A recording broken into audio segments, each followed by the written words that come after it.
Getting too old for this shit. Getting too old for this shit. I am turning 40 in 5 months. Less than 5 months. This is not how a 39-year-old man is supposed to be spending his Sunday nights. This fucking team. The Knicks win. The Knicks somehow the Knicks win this game. A game that they would have figured out 18 different ways to lose at the beginning of this season. And most of the seasons, quite frankly, over the last 20 years. But they found a way to win this one.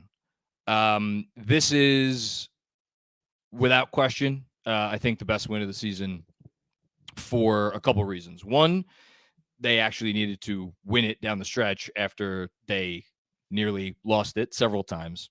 Down by 6 with, what was there, 3 and change left, or three minutes about, where give or take a little bit. Down 6.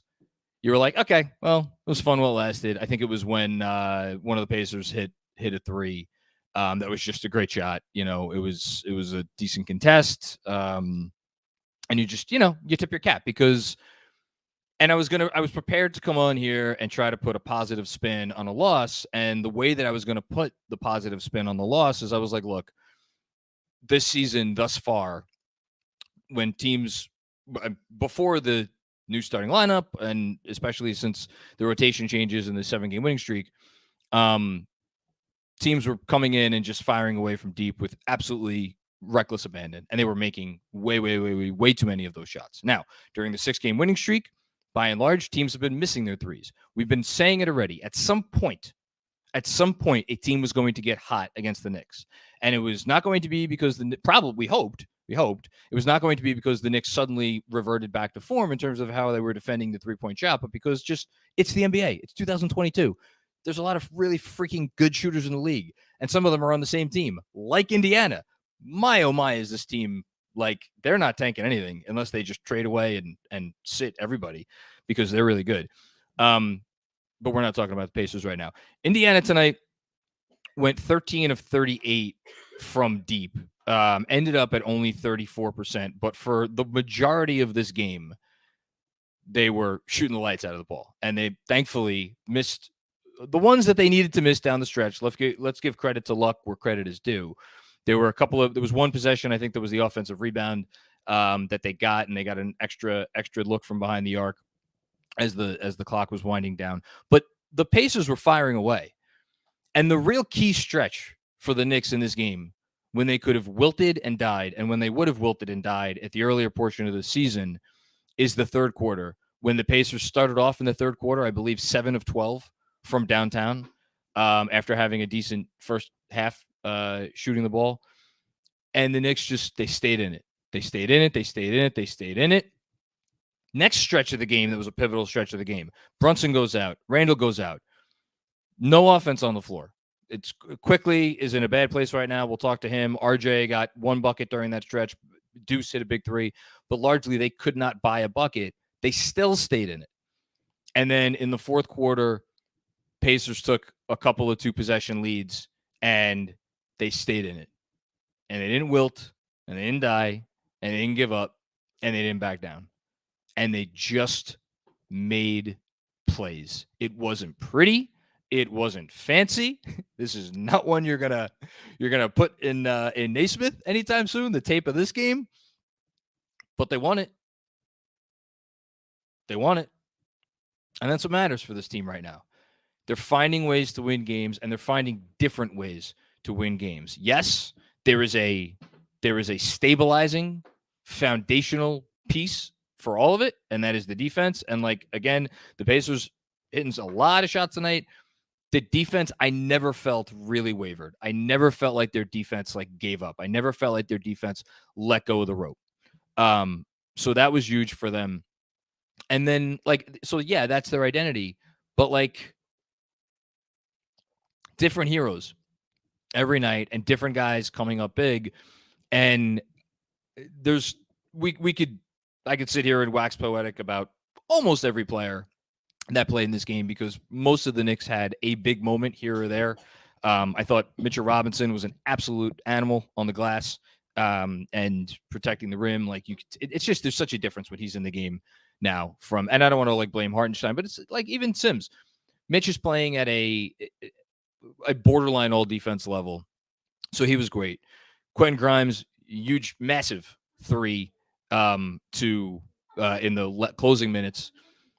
His defense tonight was outstanding all night long. I know he had the brain fart there by half court, but like I'm not about to kill him for that.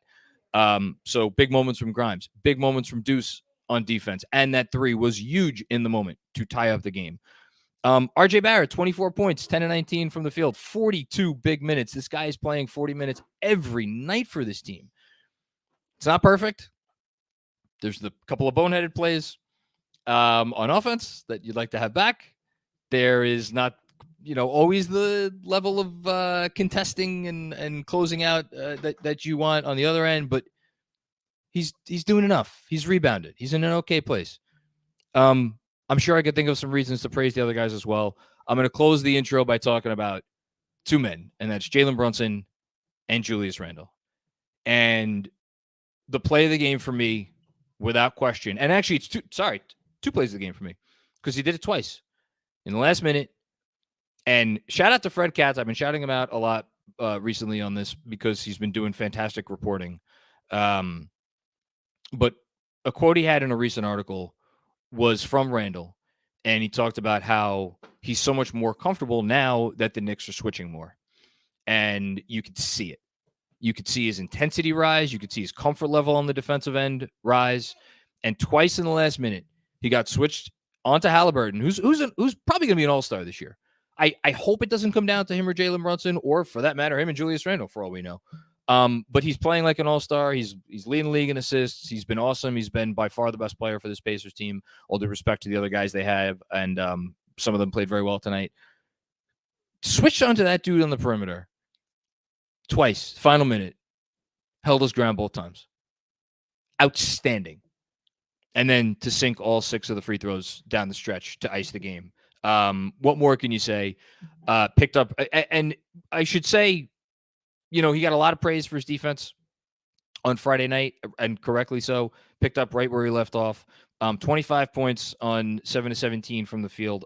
Got to the line 12 times. Obviously, half of those were at the end there. The most impressive thing to me about all this is the way that game ended on Wednesday night, when all of us were here losing our shit about the end of regulation. It's like it never happened. Like the guy we're seeing is just playing harder on defense, and he's making better. I thought his decision-making tonight, Julius Randle's decision-making tonight, was outstanding the entire evening. He had, I think, one, and Breen called it on the broadcast, one spin into a double team, whatever. One play that I could think of the entire night where Julius Randle made the incorrect play on either end of the floor. Outstanding work from Julius Randle. Has completely turned around his season in every way, shape, or form. And then last but not least, we haven't played our parlor game in a while because the Knicks have been playing pretty well. But I'll ask again, where is this team without Jalen Brunson? Better question. Where are the Dallas Mavericks without Jalen Brunson? Think they miss him? Think they miss what he does on the court? Think they miss what he brings off the court? Sitting there at 15 and 15, 9th place in the Western Conference, fighting like hell to stay in the play-in picture. They don't want to offer him $55 million for 4 years.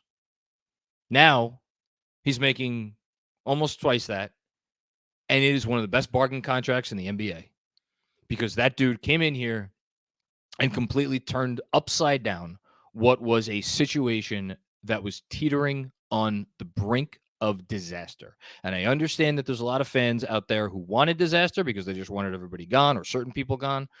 And there may still be fans out there who are just like, look, this is cute. It's a cute story. 7 in a row. Hoo-ha.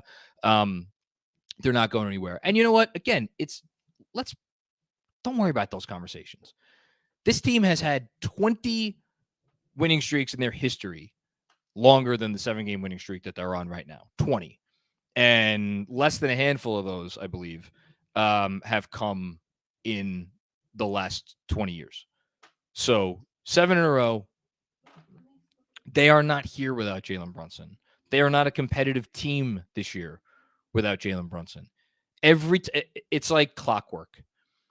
Just like so many years, we would sit and watch this team, and like clockwork, we would wait for the moment where they got hit in the mouth, or the team that they were playing even had a scintilla of a thought of hitting them in the mouth. And again, I'll use the same word. They would just wilt and lay down and die and evaporate into dust. Now, when they need a big shot or need a big play or just are in need of a moment, are in need of stabilization, who is the guy without fail to pick up the slack? It's Jalen Brunson. And tonight, that moment was when he checked in the game in the fourth quarter and he hit he hit at least 1 3. I was losing my mind at this game. And then he had a nice assist to Julius Randle. He had just that stretch at the beginning of the fourth, when he walked on the floor, it was like, okay, calm down, boys. And then, it's like I'm running out of things to say about this player. He finished the game tonight with 30 points on 22 shots. Hit all 3 of his threes. Excuse me, I forgot that. Hit all 5 of his free throws.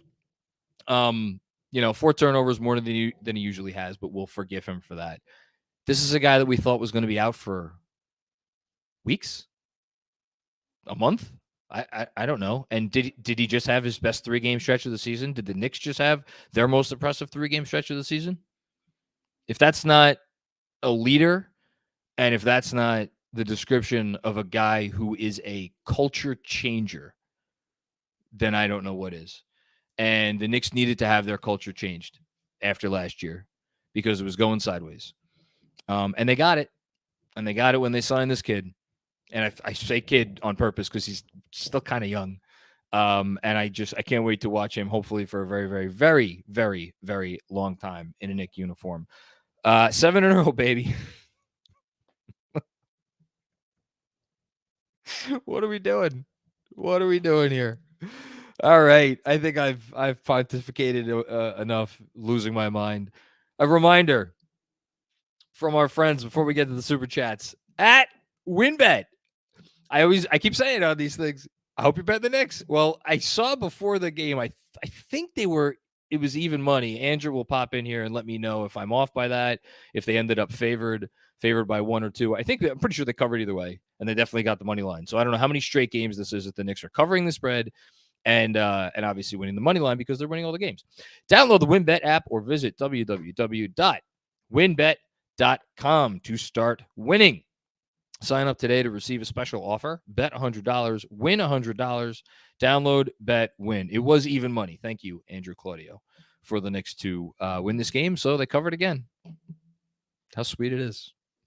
It was a pick 'em on the spread. Okay, so Vegas thought these two teams were evenly matched. And you know what?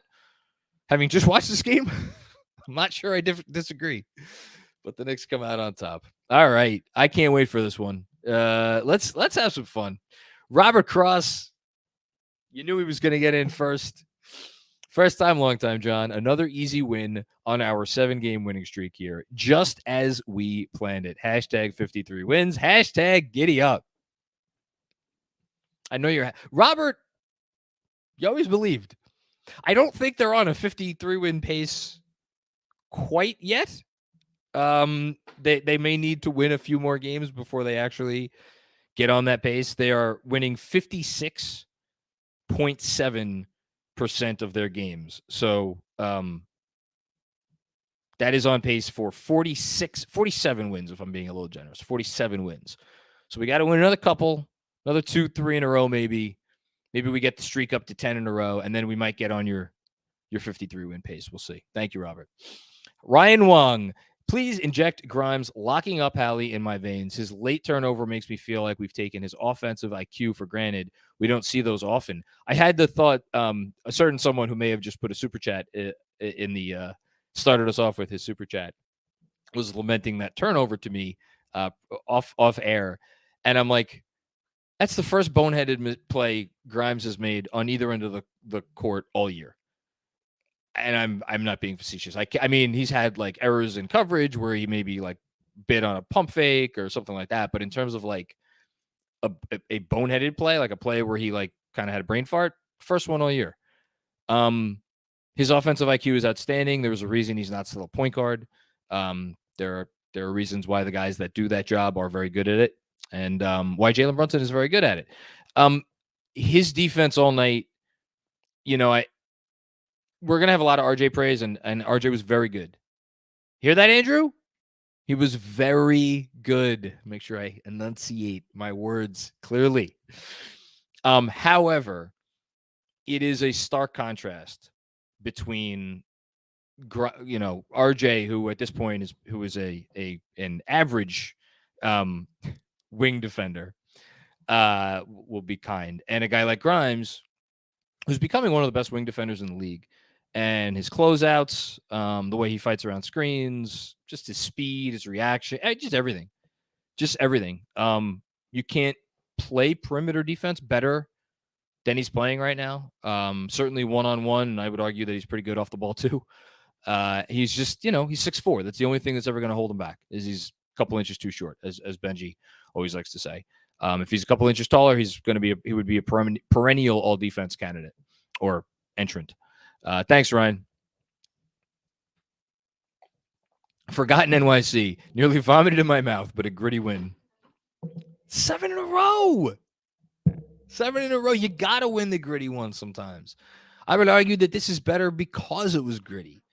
They needed to prove to themselves that they could win one of these games like this that came down to the wire, and they did. So good job by them. Anthony 6, though. Turner missed free throws, leading to a 3-on-2 fast break. 2 were frustrating. On cue, Brunson nails a critical 3 and a fast break 2. We got that guy. I want 9. Hashtag RJ streak. Man, I mean, we're two away. We're 2 away, and they got Golden State without Steph. Which, I don't want to. I'm not writing any W's. No writing W's down. But they got Golden State, and then they got Toronto. And I will always fear Toronto, and I fear Golden State because there's still championship pedigree there. Can they get to 9? Yeah, they can get to 9. But it's not going to be easy, But they have an identity now, and I feel confident whether they stop at 7 or get to 8 or get to 9 or push past 9. They're now a team that we could be proud of, and we could just stop the hand wringing. I mean, my God, that was so tiring and exhausting in every way. But yeah, Brunson made the right plays. What can you say? Thanks, Anthony. Dan Hidalgo, J-Mac, I'm all in. The Pacers wanted this one. You're damn right they wanted this one. They're not tanking. They're not going to. I was thinking to myself as I was watching the game, like, if let's say that. Well, here's the thing now, right? With the Anthony Davis injury, I think that trade might be off the table. So who's giving them what they want for Turner and Hield? As my daughter goes to bed. Good night, Sassy. Love you. Who's giving them what they need, I guess would be the better way to say it, to give up Turner and or Hield.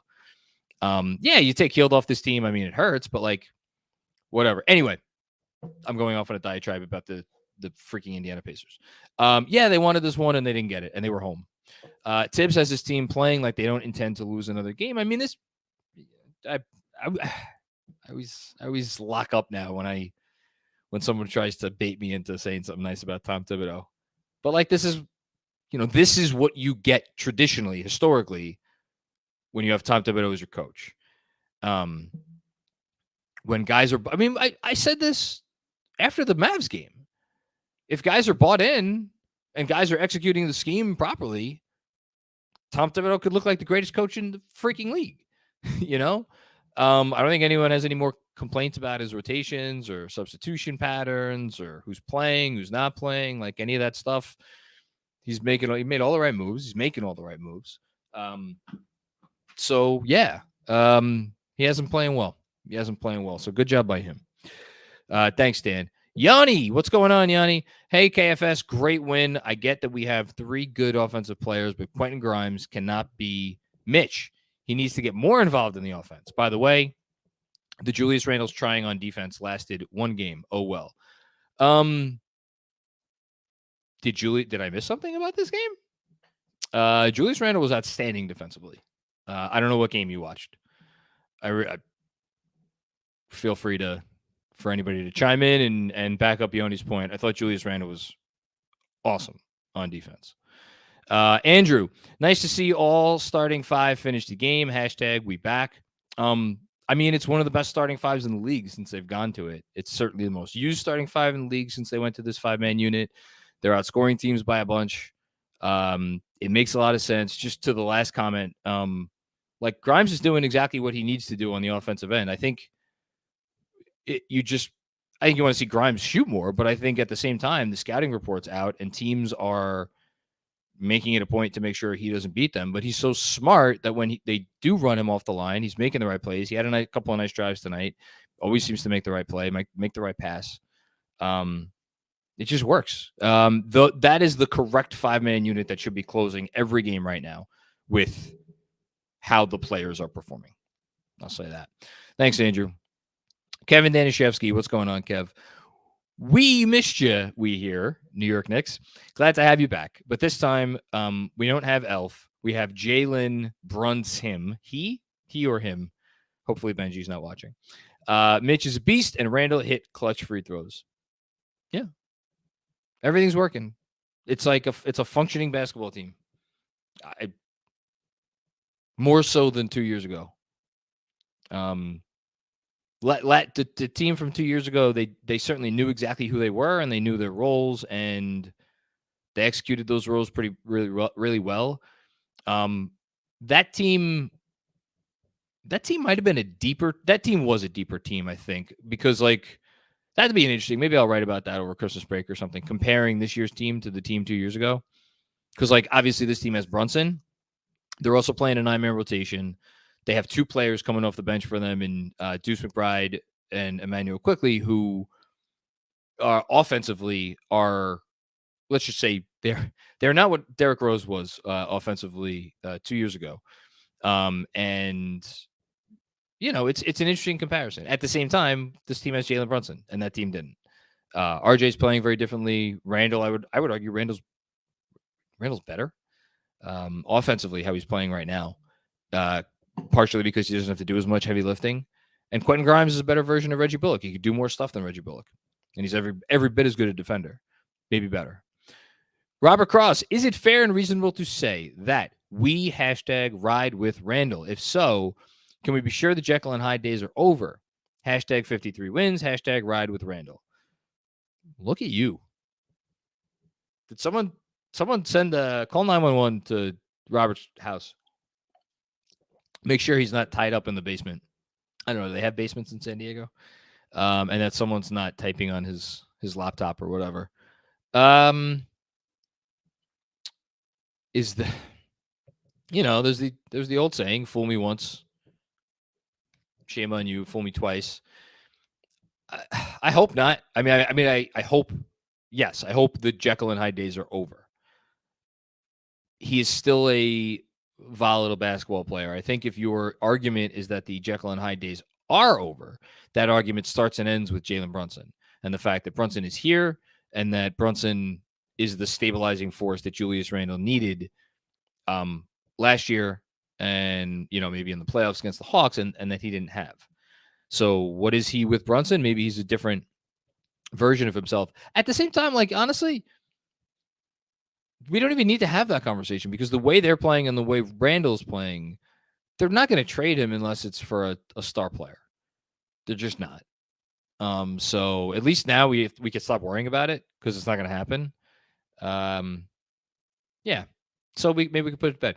Will Oliver, what's going on? Will, cardiac win. Brunson's 3 revived us, and Randall's free throw shooting was as clutch as we've seen from him. Yes, it was as clutch as we've seen from him. I got a little nervous, especially early on when he missed. I think he missed his first 3 free throws that he took in this game. So not a great start, which is weird because he nailed I think he nailed a couple of threes early, and then cooled off from deep moving forward. But anyway, just a gritty game. Our boys showed a ton of heart. Yeah, they did. Here we go. The Raptors well on their way to their 8th loss in 10 games, trailing the Curryless Warriors by 20 in the 4th. And the Wizards have also lost 9 in a row. And the Bulls are, I believe, trailing the Wolves at halftime. It seems like the Knicks have secured some nice positioning for themselves in the old Eastern Conference. Wild stuff. Thanks, Will. Danny K, I am speechless. I am without speech. You and me both. Hashtag enjoy the wins. This is reminding me of the 9-game winning streak from a couple years ago because I definitely ran out of things to say, at least intelligent things to say. I'm sure I was saying words. I don't know how much sense any of them made. David Futternick. For those fans of a certain age, we will always relish beating the Pacers. Another easy dub. Cue the old man picture that you like to send out. It's weird because, like, not only men of a certain age who remember way back when, but we also did have that one playoff series, which for a lot of people of another age, it was a very, very huge deal and is arguably the most significant, not arguably, is the most significant playoff series of their life, rooting for this team. So, yeah, it's never not going to be sweet to beat the Pacers. I think the Heat are the more, like, the rivalry for me that has the greater holdover effect from the 90s because Riley is still there. And, obviously nobody is still with the Pacers who was with them back then. But yeah, it's sweet. It's very sweet. Thanks, David. Juanon, what's going on, Juanon? Mark Cuban botching the Brunson negotiation is the best thing that happened to the Knicks basketball since PJ Carlissimo got a sleeper hold. You got to capitalize on other teams screw it up. I'm going to finish this comment and then I have a response. Can't wait till Marky Mark does it again with Luka. Great win. There's been a lot of talk about most significant Knicks or best Knicks free agent signings. I think at this point we pretty comfortably have to go back to Allen Houston for a comp for Jalen Brunson and what this signing has meant. I would argue that Brunson's a bigger deal because of the unique place that this team was in right now. I'm not saying this team is as good as the team that Allen Houston signed with or had that ceiling. And maybe for you that means that the Houston signing by definition was bigger because it increased the ceiling so much more. But I think this is bigger. I think the better comp is what you just nailed, is the Sprewell. Because Sprewell, the difference is obviously Sprewell came here under kind of a shroud of, like, not great stuff. But everybody, the day we got him, we all knew that the talent was there and that he was a freaking dog. And that's why he's my favorite Knick of all time. This was not that. Although there were a lot of, like, smart people who were like, yeah, we know Jalen Brunson's a good player, but, like, if he's the best player on your team, like, what are you? Well, I got news for you. He's the best player on this team. I understand Randall's making it close now. Different players, obviously, but in terms of for what this team needed, man, you know what I can't wait for? For me and Andrew to do our duos draft, where we draft the best duos in the league. I wonder where, and it's going to be Randall. It's going to be Randall, barring something crazy. It's going to be Randall and Brunson. I wonder where they're going to go. That should be interesting. Look forward to that for our Patreon. Hush Sue, what's going on, Hush?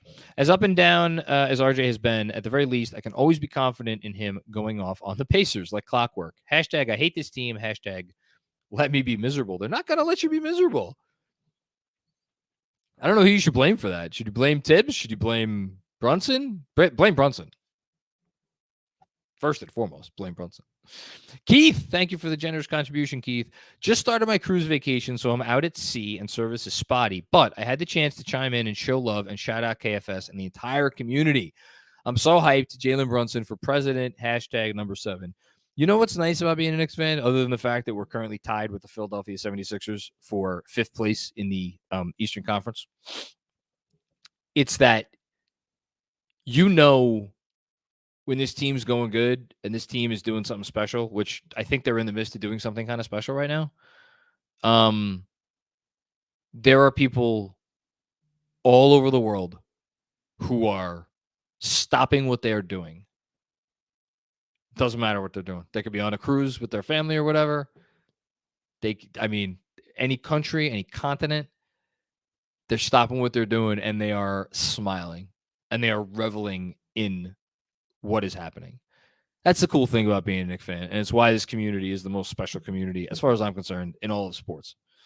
I know other New York fan bases have it good, and there's a lot of fans around the world, but like, who's been through what we've been through and has stuck it out? Robert Cross, it's your boy John. Please tell me that you have cutlets tonight. You need cutlets tonight. Hashtag 53 wins. What do I have tonight? I had some delicious tortas for dinner at around 4, at an early dinner. I wanted to eat before the game, around 4 o'clock. I don't know what food I have in the house. We did not get a chance to go shopping this weekend. Bad job by me. I'll come up with something. I don't know what. Greg Film Stuff. Thank you so much for the very generous contribution, Greg. Jules had a meh game up until those huge 6 free throws to close.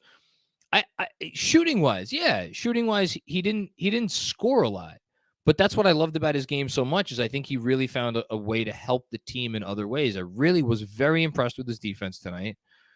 And I thought he just made the right play a lot. And that's the part that I know I keep saying it, but I feel pretty strongly about that. I want to go back and rewatch, but I felt good about his process the entire game.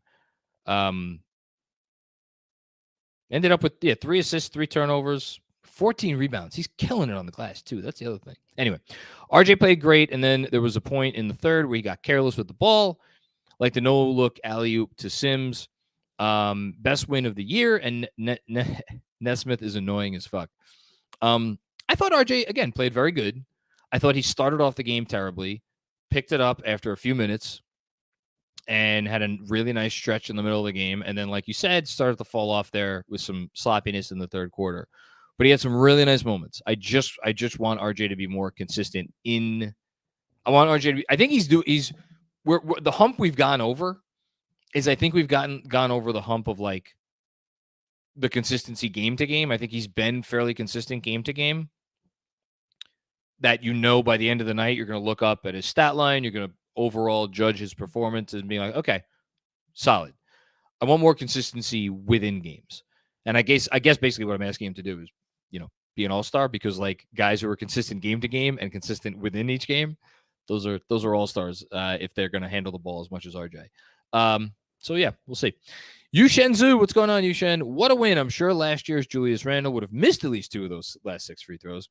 What a turnaround. Hashtag we back. I think I like we back. I don't know. Would he have missed them? I have no idea. Nick Greenberg. Cats tweets, it's the longest road streak since 2012, 2013. That sounds right.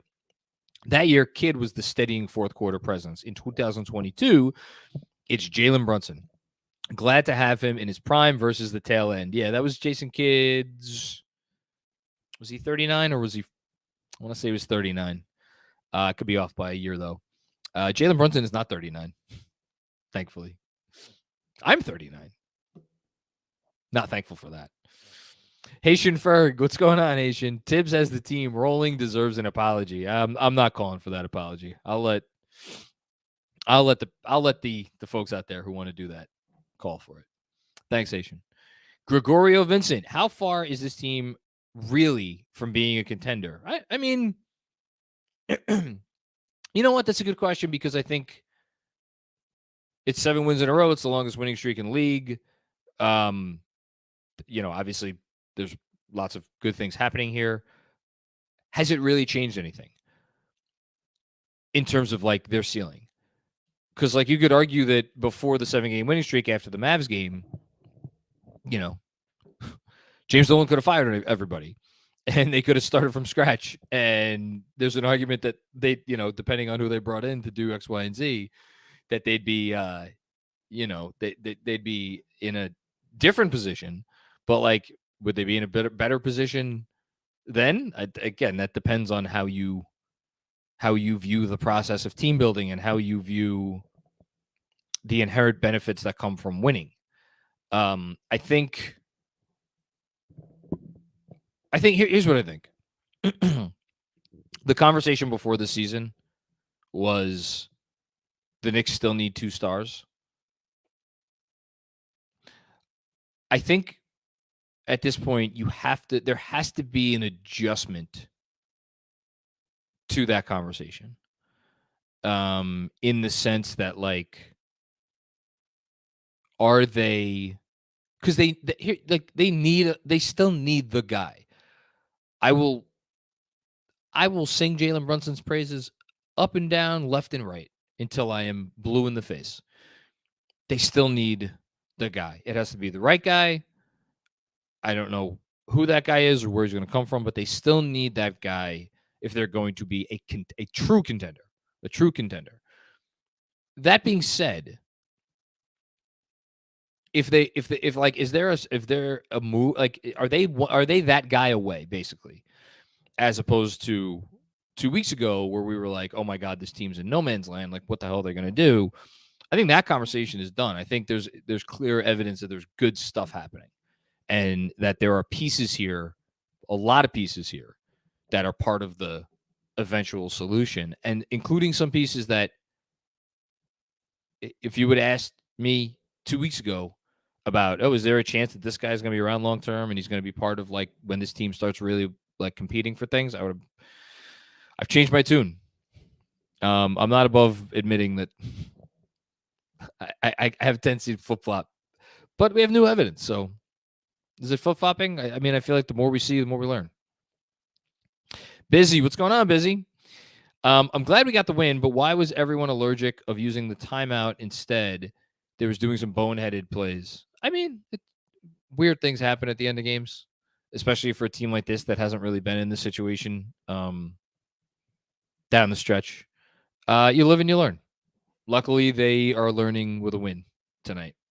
So, yeah, thanks, Busy. Rob Delusma, what's up? JM and our man Andrew. Randall's here. He's been fantastic. The hate needs to stop. I completely agree. And there was no bigger hater than me out there at all. He's turned everything around. Like, I just don't know how you can complain about him right now with what he's doing. He is maximizing his potential as an NBA player. I don't really have anything else to say about it. I don't think he could play better than this. Jason Feldman, what's going on, Jason? John, is the deuce loose? I'll hang up and listen. I wish he was loose a little bit. You know, it's unfortunate because, and this is some bad luck, right? If you're deuce, I think he's playing well enough, and I need to do an updated search for his free throw, his 3-point percentage since he joined the rotation. But I'm pretty sure even after a 1-for-4 night tonight from deep, and all 4 of his shots that he took were from long range, I'm pretty sure he is still has a nice 3-point percentage again since he got into the rotation. And if you take out the first game, which he was 0-4, he has a really nice percentage.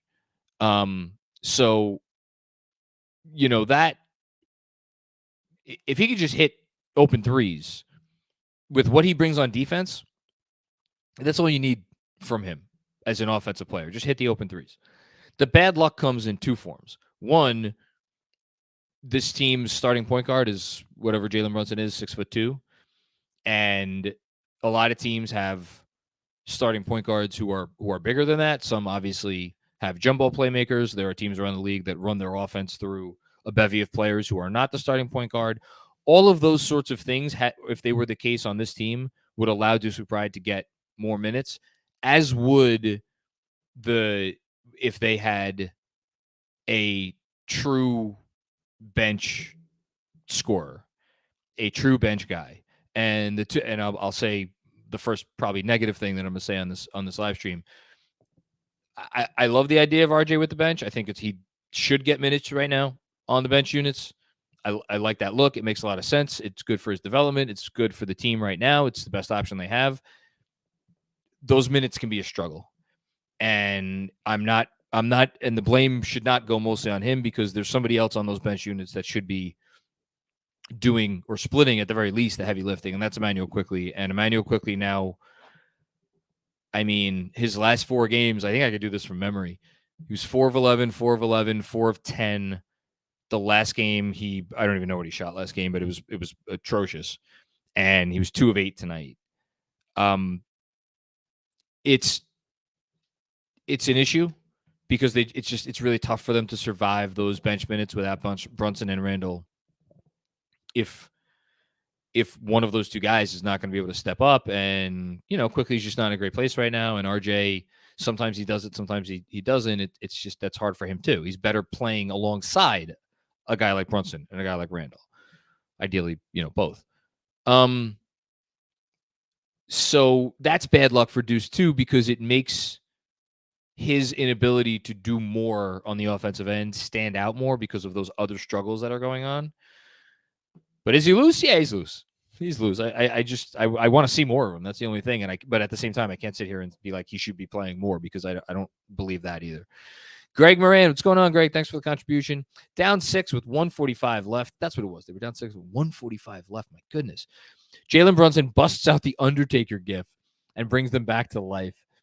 MSG is on a 13-game winning streak. You're up, Rangers. Reminds me of when was it Tiger and Federer used to text each other about when one would win a major. Every time one would win a major, and they'd give the other one shit. Yeah, maybe that's what this is turning into. Michael Nixon, happy Snood Day. I don't know what that is, but sure. I'm sure Andrew's probably laughing. I wonder if Andrew knows what Snood Day is. Stevens Guillaume, 7 of them things. Going to continue pushing the Mitch Defensive Player of the Year defensive team's agenda. Andrew, did we ever get a ruling the other night on the positional situation for all defense? I'm still pretty convinced that you can only have a center on each team. Hi, John. Hi, Andrew. How have you been this week? Did I miss anything? Other than the Knicks? Well, what'd the Knicks do? I have no idea what Snood Day is, by the way. Snood. I have no idea what Snood Day is. Snood Day. I Googled it, and a snood is a kind of scarf, it looks like. So maybe it's a day where everybody wears those. Oh, is it the things like you wrap around your neck or whatever?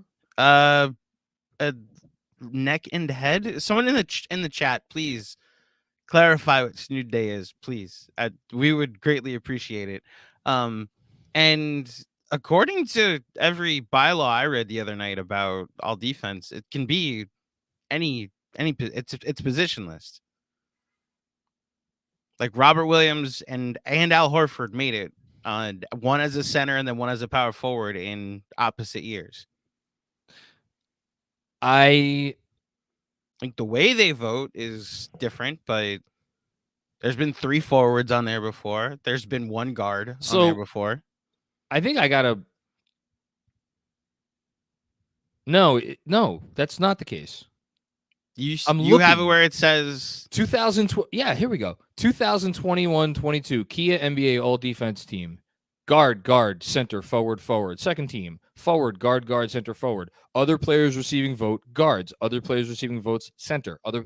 I'm right. But when you go to the bylaws, it doesn't say. Well, it makes the fucking bylaws. What about the KFS bylaws? I written on a piece of toilet paper.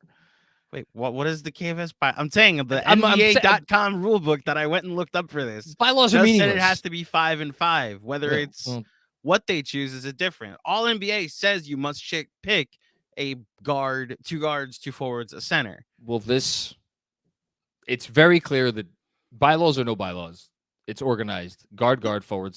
Look, I think Mitch's only chance is if like Embiid misses too much time and Gobert misses time, Bam misses time. But Bam made it as a forward one year next to either Gobert or what's his face or Embiid. Oh, actually, hold on. This is a big thing that we should say. This is the most relevant part for Knicks fans, at least, other than possible trades not being made, of the AD injury.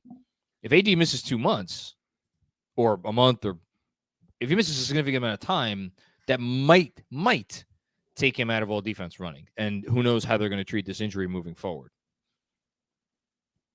So that if there's a movement to get Mitch on the if the Knicks finish, let's say, with the second or third best defense in the league, which I think is not insane, and Mitchell Robinson is clearly the glue that holds the thing together, and there's a push for him to get on one of the teams, and we've seen them like have positional chicanery with Embiid and like other guys in the past, Bam in the past. I think there's your path if you have one less forward to deal with. People are saying a snood is... Oh, my God, we're back to snood. A video game from 20 years ago. Is my sister's nickname, and it's her birthday. Happy birthday, Eric Fernandez's sister. And then a snood is a weird scarf hat thing women usually wear, I think. Well, happy Snood Day, John. Can we celebrate something else? What? Knicks are 10th in net rating. Yes, I saw. I refreshed. What are they in defense now? They're 9th in defense, which I think they actually dropped a spot. Yeah, from 8th to did they? Yes, they dropped the spot. You're right. Real quick, just to repeat for anybody who may have missed the last live stream, Brook Lopez is far and away the front runner for he might be the defensive player of the year right now. He's going to be, barring something changing, your first team all defense center. I think Embiid is always going to get the nod over Mitch as long as he plays enough games. And right now he's healthy and playing enough games. I think there is a very, very real argument that Mitchell Robinson is ahead of, whether you want to say Gobert should be next, or I guess it's Bam, but Bam you could slide in as a forward. He's going to need to get ahead of Embiid and Brook Lopez. Sounds about right. That's tough, though. That's really tough. That's hard. The way he's playing, if he keeps it up, won't be as hard in a couple months. Fair. Yeah. Want to hang out for a bit? I'll come back later. We got a lot of super chats. Thank you, good. Everybody, for your contributions. There's one in particular I kind of have to come back for, but you'll find out. You'll see it and know what I mean when you see it. Oh, wait. What? Andrew, wait, hold on. I need you back for a second. How did Jets do today? I hope they fired Tibbs anyway.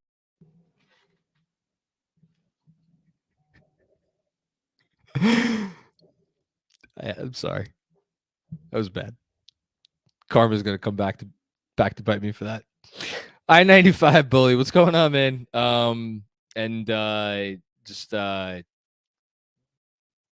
Sorry again for the thing that you DM me about. I'm really sorry to hear that. We can beat the play-in teams. A margin trade would only net one playoff game win. Not worth it. Let the kids rock.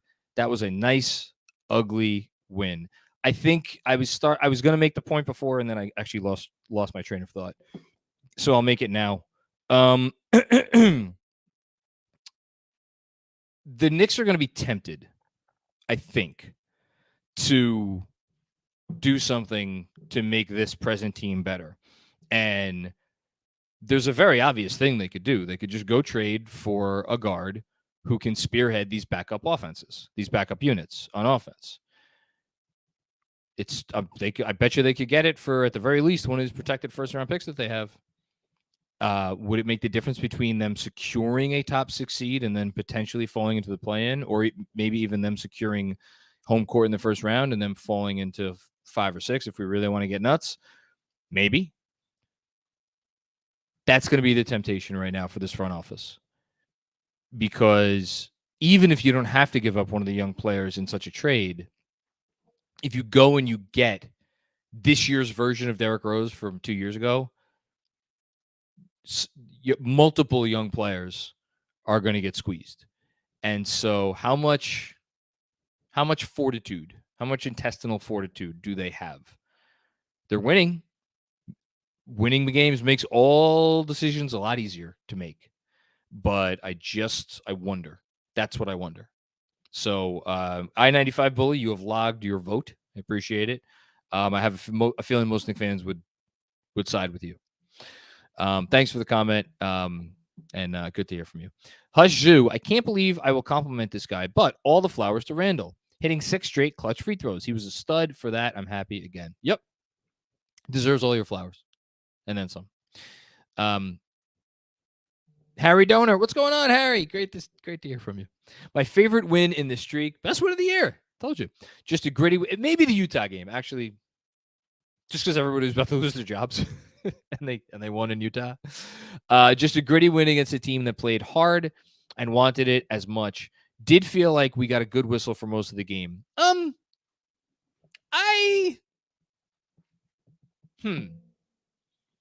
did not think it was a well officiated game. I don't know that I would say I thought that our whistle was that much better than theirs. Although thinking through it very briefly, I don't think that's an unreasonable take. So, yeah. Thanks, Harry, as always. Appreciate it. Hush Sue with another one. I still can't get over the fact that we got Brunson. Me neither. Feels like the other shoe's going to drop. The last 15 years with no point guard stability, he's just the best, man. Mitch showing why he deserves his contract too. Mitch has earned his he's earning his contract right now. I complained a lot about that contract, even though I was never like anti-Mitch. I was always just kind of like, I was very middle of the road on Mitch. I appreciated what Mitch did. I didn't want to like, I thought like just like the idea of like just moving on from Mitch was always a little silly to me. But he's earned his contract. And then as far as Brunson, last 15 years, so you're referring to Marbury, obviously. I mean, Marbury, again, it's every time I look up a different Jalen Brunson stat about like, anytime he has like 30 points and 7 assists and like 2 or fewer turnovers, that's the one I looked up recently. And you go and look and see how many times a Knick has done that in history. And then there's like, a bunch of guys who did something like that once or twice and like a few who did it 3 times. And then you have Stephon Marbury there who did like 8 or a dozen times. Like Stephon Marbury put up serious numbers. Underrated player in NBA history for sure because of all of the, kind of how it went down. And he got shipped out by all these different teams, and those teams, a lot of them got better when he left and the whole thing. But in terms of like, the intangibles, I think Jalen Brunson's, I think he's the best Knick point guard of my lifetime. Whew. Crazy stuff. Anton Cates, what's going on, Anton? 7-0 is hard to fake, Macri. I completely agree. I'm loving the grind out win. We never really looked dominant in this game, and we found a way to win. Yeah, I mean, like they couldn't hit a 3 to save their life. I mean, the Knicks finished 8 of 26 from 3, and the opponent shot and ended up shooting 13 of 38. Again, that discrepancy was much bigger in the course of the game, and they withstood it. And they also had a lot of like, I don't want to say it was a sloppy performance by the Knicks. It wasn't. It just wasn't like, you know what it was? It was the last game of a road trip. I understand it was a short road trip, but it was the last game of a road trip, and it felt like it. And that's how they played. They still found a way. And no, you can't fake 7-0. I don't care who you are. You can't fake 7-0. Robert Cross. First time, long time, John. Looking ahead. Golden State Warriors, Toronto, and Chicago. I think you need to pick 3-0 and beat Collins again. 10 in a row. Hashtag 53 wins. Here's the thing. I know if I pick 2-1, he's going to take 3-0. I know if I take 3-0, he's going to take 2-1, obviously, because there's no incentive for him to take anything less than that. The Knicks have had not a lot of 10-game winning streaks in their history, Robert. Not a lot. They have, that would be 10 in a row. Do we really? Here are how many 10-game winning streaks the Knicks have had in their history. 6. The 18 in a row back in the first championship season. 15 in a row in 93-94. 13 in a row the 2012-13 season. So we've just named 3 of the best seasons in Knicks history. 11 in a row, 72-73, another championship season.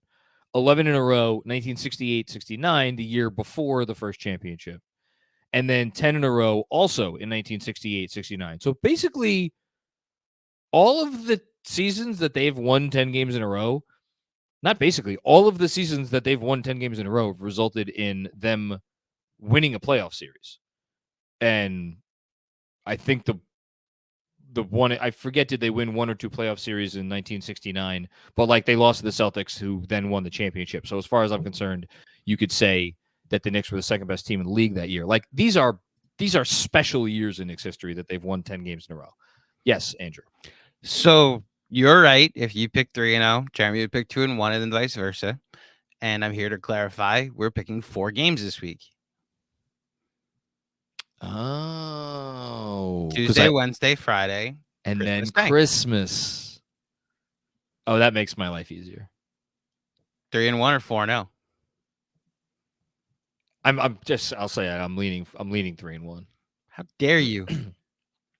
So now you want to say they're going to win 11 in a row? Wow, you're really high on the Knicks, John. Jeez. You're terrible. I know. Oh, goodness gracious. This is our life, by the way. Debating whether the Knicks can get to 11-0, or is that too crazy? Not the 7 straight wins that they just had. That's tied for, that would be tied for the 4th longest winning streak in the 76-year history of the franchise. So, yeah, to put things in perspective. Thank you, Robert. Good conversation spurring question, as always. Jake Asher, what's going on, Jake? First time, long time, John. It's time to see what we can get for Obi. I knew we were going to get one of these at some point. This team is legit, and I'm here for it. Hashtag 53 wins. Hashtag Jalen Wunson. I disagree for a couple reasons. One, well, actually, no. I think one reason.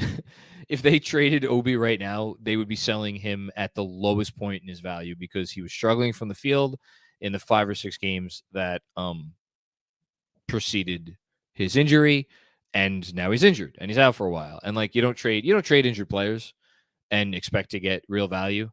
So now is definitely not the time to trade Obi. Is there an argument that should the Knicks trade, like if the Knicks are going to trade one of their power forwards, should Obi be the one that they trade? At some point, yes, that is now at least something that needs to be discussed. All right, it's on the table. Not the time now, but I appreciate that, Jake. Thank you, and glad you're joining the party. Chris Carter, if switching was the key to unlock Randall's intensity, how did no one see that until now? Please hit shots IQ. My understanding is that the switching decision was a result of them rejiggering the rotation, going to a 9-man rotation, and introducing Deuce into the rotation. And basically that they did not feel comfortable switching with the personnel that they had out there as their base scheme, so to speak. Was that the correct decision? In retrospect, probably not.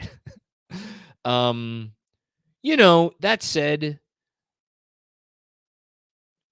no, it was probably not. I mean, Jesus Christ, they were 26th in defense. The one thing that I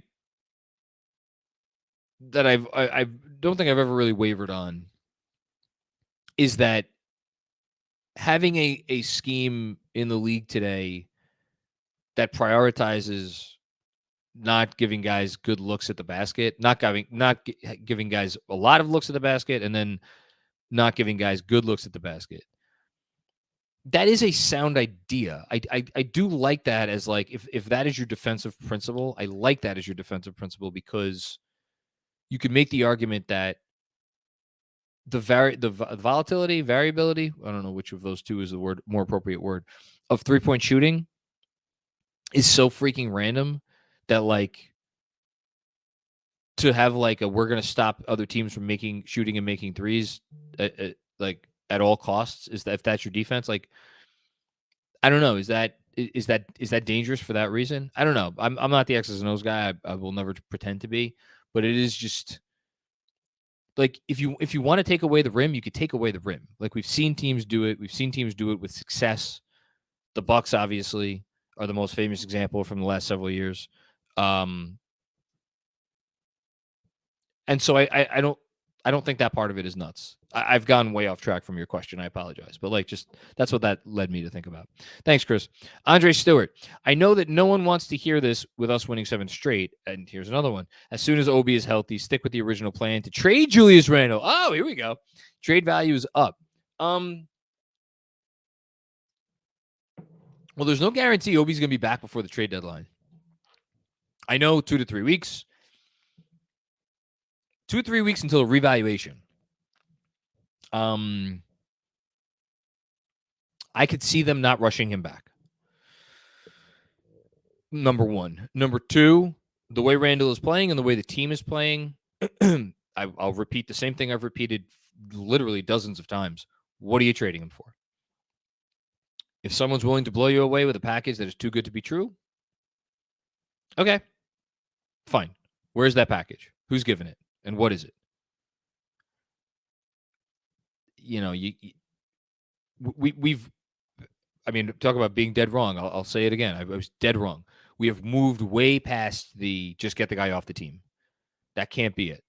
Can't be take the best package available. We've moved past that. We are out of that phase. They have survived the downside risk.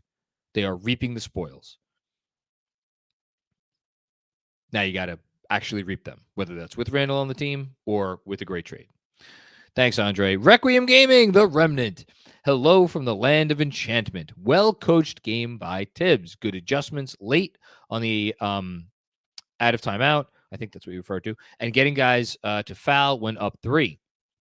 That was good job by RJ there, fouling on the Halliburton play at midcourt. If we are the 1 seed at the All-Star break, will we get 3 All-Stars? I see no universe where this team gets 3 All-Stars. Can the Knicks get 2 All-Stars conversation?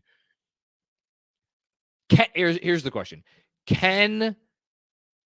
Will the Knicks get 2 All-Stars? Is there a world where that is a real conversation in like 3 or 4 weeks? Goodness. Can we go there yet? I don't know if we could go there yet. I don't know. Oh, that's nice. Oh, I'm just going to read this tweet real quick. It's from Zach Braziller of the Post. As Jalen Brunson was walking to reporters, Emmanuel quickly yelled out, "Bruns him." Brunson responded by calling him Him-annual. It's fucking leadership right there. Pick up the guy that can't buy a bucket right now. Make him feel good about himself. Love that. I love everything about Jalen Brunson. My goodness gracious. Rowan Beckford Sr. What's going on, Rowan? Great win. Happy for Julius Randle. The mental, emotional aspect of NBA basketball doesn't get spoken about enough. Amen to that. With the top 1% talent and skill, it's the separator. I can't add anything to that. Great comment on its face, and it applies to this team in so many ways. So when you could get that part right, and that's why Jalen Brunson worth every penny and then some. Can't put a price on it. What he brings to this team. James Pascal, what's going on, James? The play towards the end where Buddy went for the shot and Julius came over to contest, making him pass out for that Grimes steal was a huge play, a great play from Julius. His defense down the stretch was outstanding. Most important defensive possessions that this team has had all year. Julius's defense down the stretch. And again, I apologize to anybody who may have been watching it differently and saw things differently than me. I really did think his defense was good throughout the game. Like when a team, like, yeah, I know there was maybe a late contest or two, but like he's doing what he needs to do. He's doing what he's supposed to do, and he's playing with effort. So yeah, good job by him. Thanks, James. Speaking of Julius Randle, this is from Fred Katz. On the stingy Knicks defense, we trust each other. We help each other. We're in the right position. We're the aggressor, not them, and it works. It's contagious. Woo, boy. That's a good quote. Good quote from Julius. And good tweet from Fred Katz. GD Nation, what's going on, GD? Can you believe the ridicule the press had for Brunson's signing? Has there been a more inaccurate evaluation of a player in recent memory? Satisfying win. I think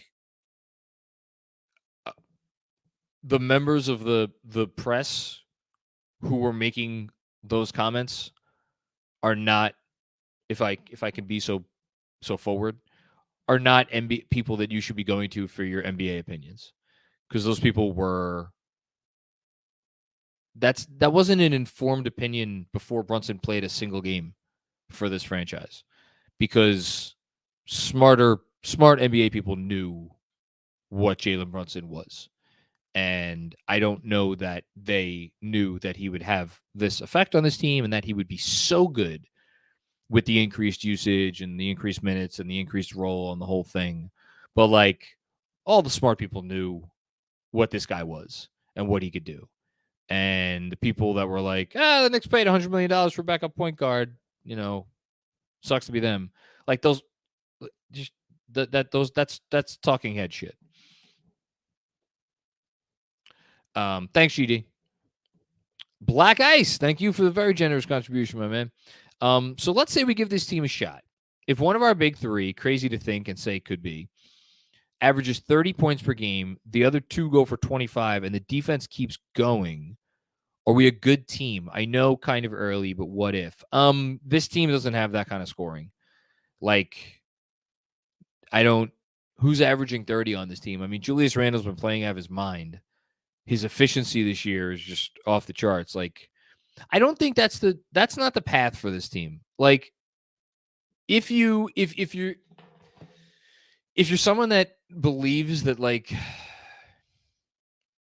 some version of this core can remain, and like they're basically, you're asking like, is there a version of this team without a big star trade that could be? I mean, I think they're a good team right now, so I think they're already good, but like a contender.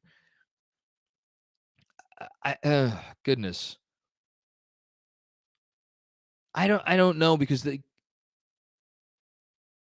I don't like having like getting a fourth guy that needs the ball. I don't see that as making a lot of sense. Like Mitch is doing everything a starting center for this roster needs to do and can do and should be doing. And Grimes, same thing for that position in that spot. Like what else should he be doing? Can he be doing? So really it comes down to the other three starters. And like, ultimately, I do think that's where the upgrade is going to come. And I think it's just a question of which one do you upgrade? But that's not a question we have to worry about right now. Thanks, Black Guys. Appreciate the very generous contribution there in the question. Jessica, what's going on, Jessica? Randall has finally become unredacted. No more redaction for Randall. Never again. Might have to put the slam poster back up behind me. Although, shout out to big thanks. I'll let the folks watching on YouTube see this. I hope you could see a good version of it. I should probably figure out a way to zoom in. But like, so this is a poster of the 1972-73 world champion Knicks. It's a drawing of the starting five. So Frazier, Monroe, DeBusschere, Bradley, and Willis Reed. And that is courtesy of the great Alan Sepinwall, Rolling Stone TV critic. He was cleaning out his house a couple months ago and found it, and was kind enough to think of me. And so now it is hanging proudly behind me. I finally got the thing framed over the weekend and hung it up. So very happy to have that. I don't know what made me think, oh yeah, the backdrop, right? The Randall Slam poster. Maybe I'll put the Slam poster above it so it's there in spirit. We'll see. But I like this new edition. Anyway, amazing energy and defense on both sides. Great game from Grimes. Also, team better watch out. Hashtag here comes the Brun. I think teams are on notice. I mean, I saw the Rick Carlisle quote saying, yeah, here it is. Zach Braziller just tweeted his use of it. Right now, New York is as good as any team in the NBA. which again, that's like, that feels like a bit much, and it is. But at the same time, we're sitting here and I'm looking at a Boston team that lost to the Magic tonight. I've maintained that the Bucks are the favorites all season long, and I don't think that I haven't picked against them. Giannis is still my pick to win MVP. They're still my pick to win the title. But like, other than the Bucks and the Celtics, like, we've played the Grizzlies twice. I didn't think the Grizzlies were like on a different level than us. And I know their team hasn't been healthy all year, but still. So like, who's the team? Like, Phoenix has been struggling a little bit. New Orleans obviously is playing really well. Like, Denver, we already beat them, obviously without Jokic. Big, huge asterisk there. So like, how many great teams are there in the league right now? Are there 4? Are there 5? Are there even that many? I don't know. At the same time, and of course, I'm gonna quote Tibbs anytime I can. He said it before this game. Right when you start, counting your chickens, or I forget what his words were, is when somebody puts you on your ass. And that's another part that's good about having him as the coach for this team, is like, they're not going to get ahead of themselves. They're going to stay grounded. They're going to stay within themselves and the whole thing. But yeah, for as much as like any team in the NBA is capable of losing any game, this team is certainly capable of winning any game that they play, which is a nice feeling. I agree. It's a nice feeling. Hi, Andrew. Hi. Hey! Wow! Someone got their Christmas bonus. This is from Pastor Claudio. Yes. Merry Christmas with an insanely generous contribution to Knicks Film School. Thank you, Pastor Claudio. Yes. Merry Christmas, Dad. Happy Hanukkah, first day of Hanukkah to everybody celebrating tomorrow. The first night of Hanukkah is tomorrow.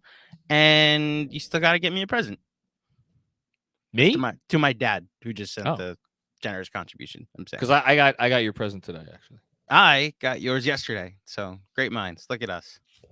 Look at us. Busy weekend. DDD 137 came down to the blue wire. Am I right? I like it. See what you did there. Like what you did there. Like it. Well done. Shout out to our friends at Blue Wire, of course. Mm-hmm. Robert Cross, it's your boy John. If the Knicks win 3 in a row, how did I get that nickname, by the way? It's your boy John. Of all the nicknames you could have chosen, I don't know about that. Doesn't roll off the tongue like GMAC. Nothing does. No. If the Knicks win 3 in a row this week, can KFS commission Fuddy to fly to New York City on Christmas Day and reprise his famous video? Is that the one of him in the schoolyard? Yeah, K is for Knicks. Yeah, that one. I don't know if that's in the budget right now. I think Fuddy may also have plans. Actually, who knows? Maybe he's coming home for Christmas anyway.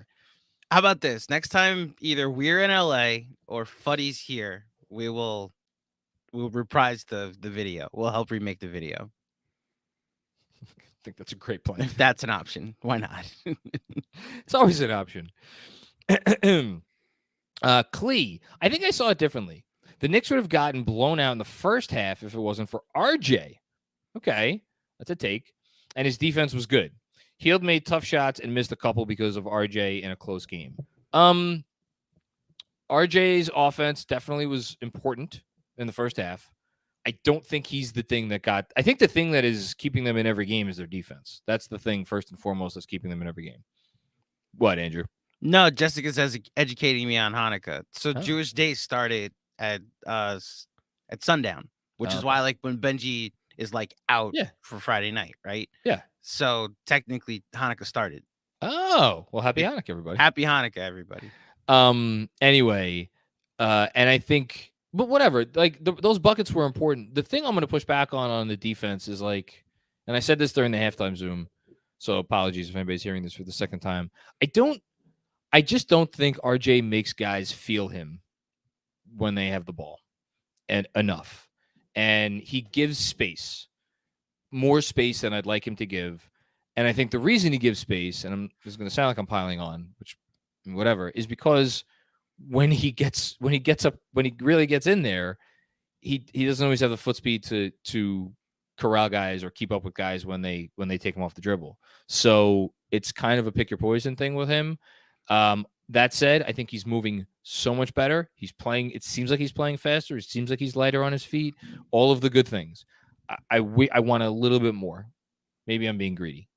His switching has gotten better this week at least. But Yeah, he's for also sure. playing around Deuce and Grimes and other guys that don't force him to like switch as be the only guy that's really the primary competent defender, especially if Julius is going to play like this too, Yeah. Yeah, that contest of Buddy Hield when it made it 102-98 was the type of contest you're talking about, by the way. Buddy The Hield one that when Hield hit the three. right. So Yeah. that's the three where I was like, RJ, this always happens to you and only you. Yeah, and that's the thing. You Once know? once is an accident, twice is a coincidence, three times. Well, how many times is it now? It's a where- pattern. Yeah. Yeah, Yeah.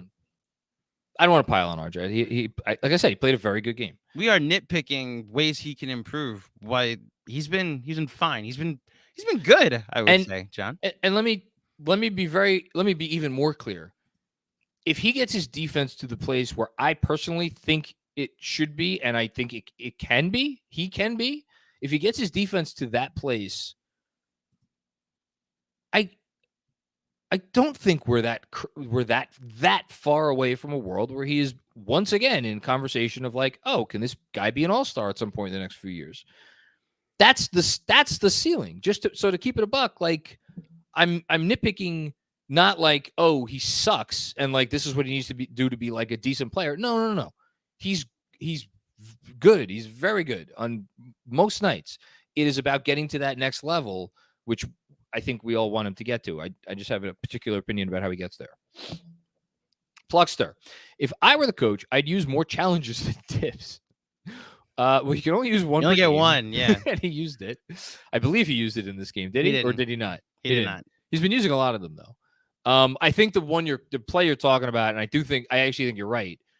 When it was the fifth foul on Brunson, and I think something happened where he missed the chance to use it. I don't know if he would have used it, and I don't know if it would have been a valid challenge.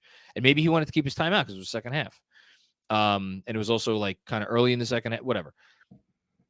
Fair point, because I had the same thought too. What's your philosophy on challenge usage? Gotta love this gut check win. JB refuses to lose. Use them when it's smart to use them. That's all. Thanks, Pluxer. My only preference with the challenges is like if it's a guarantee of 2 points, like then it's clear. That's when I would use it. But because you only get one, I understand coaches that are like, I'm gonna save it for my best player's sixth foul or make sure I have it with 5 minutes left, Yep. Great tweet by Benji, by the way. Maybe get that tweet up at some point before we leave on basically his like one. Of course, Benji could do this. One tweet that summarizes this team. Chris Carter on Twitter. You tried to tie RJ into IQ's abyss. Don't do that. RJ has shown up. I don't want to hear about trade rumors. IQ needs to get his mind right. I tied it in because the scoring needs to come from somewhere. And they went through what was it, 4 or 5 minute stretch where they really couldn't buy a basket. And RJ had one nice 2-point make, but like someone needs to effectively run the show during those minutes. If you want to say that Quickly should be the one running the show and RJ should be the secondary guy, and thus Quickly should get more of the blame, that's fine. That's fair. I look at it as like RJ's kind of the one running the show in those units. And because I want to give him more responsibility, which is a compliment to him, I think. But that's fair. Here's the tweet from Benji talking about the path for the Knicks to be a good team was always for them to just be exhausting to play against, pummeling physicality, which on defense means nothing easy in the paint, check, and everything else is contested, lately, check. And then on offense, 3 super strong dudes driving into your teeth over and over again, and then offensive rebounding behemoths, we hear. On the 3 super strong dudes driving into your teeth over and over again, it makes me think of the preseason wonderful article that Tom Piccolo wrote for the Knicks Film School newsletter, in which he talked about like how exhausting it is for an opponent to defend RJ Barrett. Like, yeah, he doesn't make enough shots around the rim, and like, yes, like he is limited in what he could do, But that relentlessness, and then when you couple in with Brunson, what he does, and with Julius Randle with what he does, it really does. I think it takes a toll on these teams. The Knicks are like hell to play right now. They're what? You know? Oh yeah, they're like Yeah. hell to like you don't look forward to playing them like you just said. So that's the team 2 years ago. Mhm. Nobody wanted that. You felt like you could win. Yeah. Man. Kevin Danishevsky. Oh my God, the Garden is going to be freaking lit on Tuesday. It better be. Although I wonder with see, that's interesting because like did a lot of people sell their tickets because of people thought they were going to be watching Steph? Is there a lot of vacationers in town because there's New York City Christmas week? Like I wonder what the atmosphere is going to be for that particular game. I would trust Knicks fans. I'm sure the fans that are there are going to be loud, but I wonder just like how is it going to be representative of a normal Knicks crowd? The vacationers wouldn't. I don't think they'd be here yet, unless you're saying okay, no, college vacationers. Never mind, they would be here. So potentially, this fan base, there's no more hype fan base when the Knicks are winning, when the team is winning than the Knicks in this city, and this will be the first after a 7-game winning streak and winnable too. So I would go with Kevin on this. That would be lit. So I hope so. It better be. It should be. Thanks, Kev. Jonathan Francois. What is your? It's like me, French. What is your current prediction for how the Knicks? You like that one? That was good. Thank you. Here all night for how the Knicks finish the year. Top 6, play in, fall off a cliff. LOL. If we had to put the imaginary $1 million chip, what would you go with right now?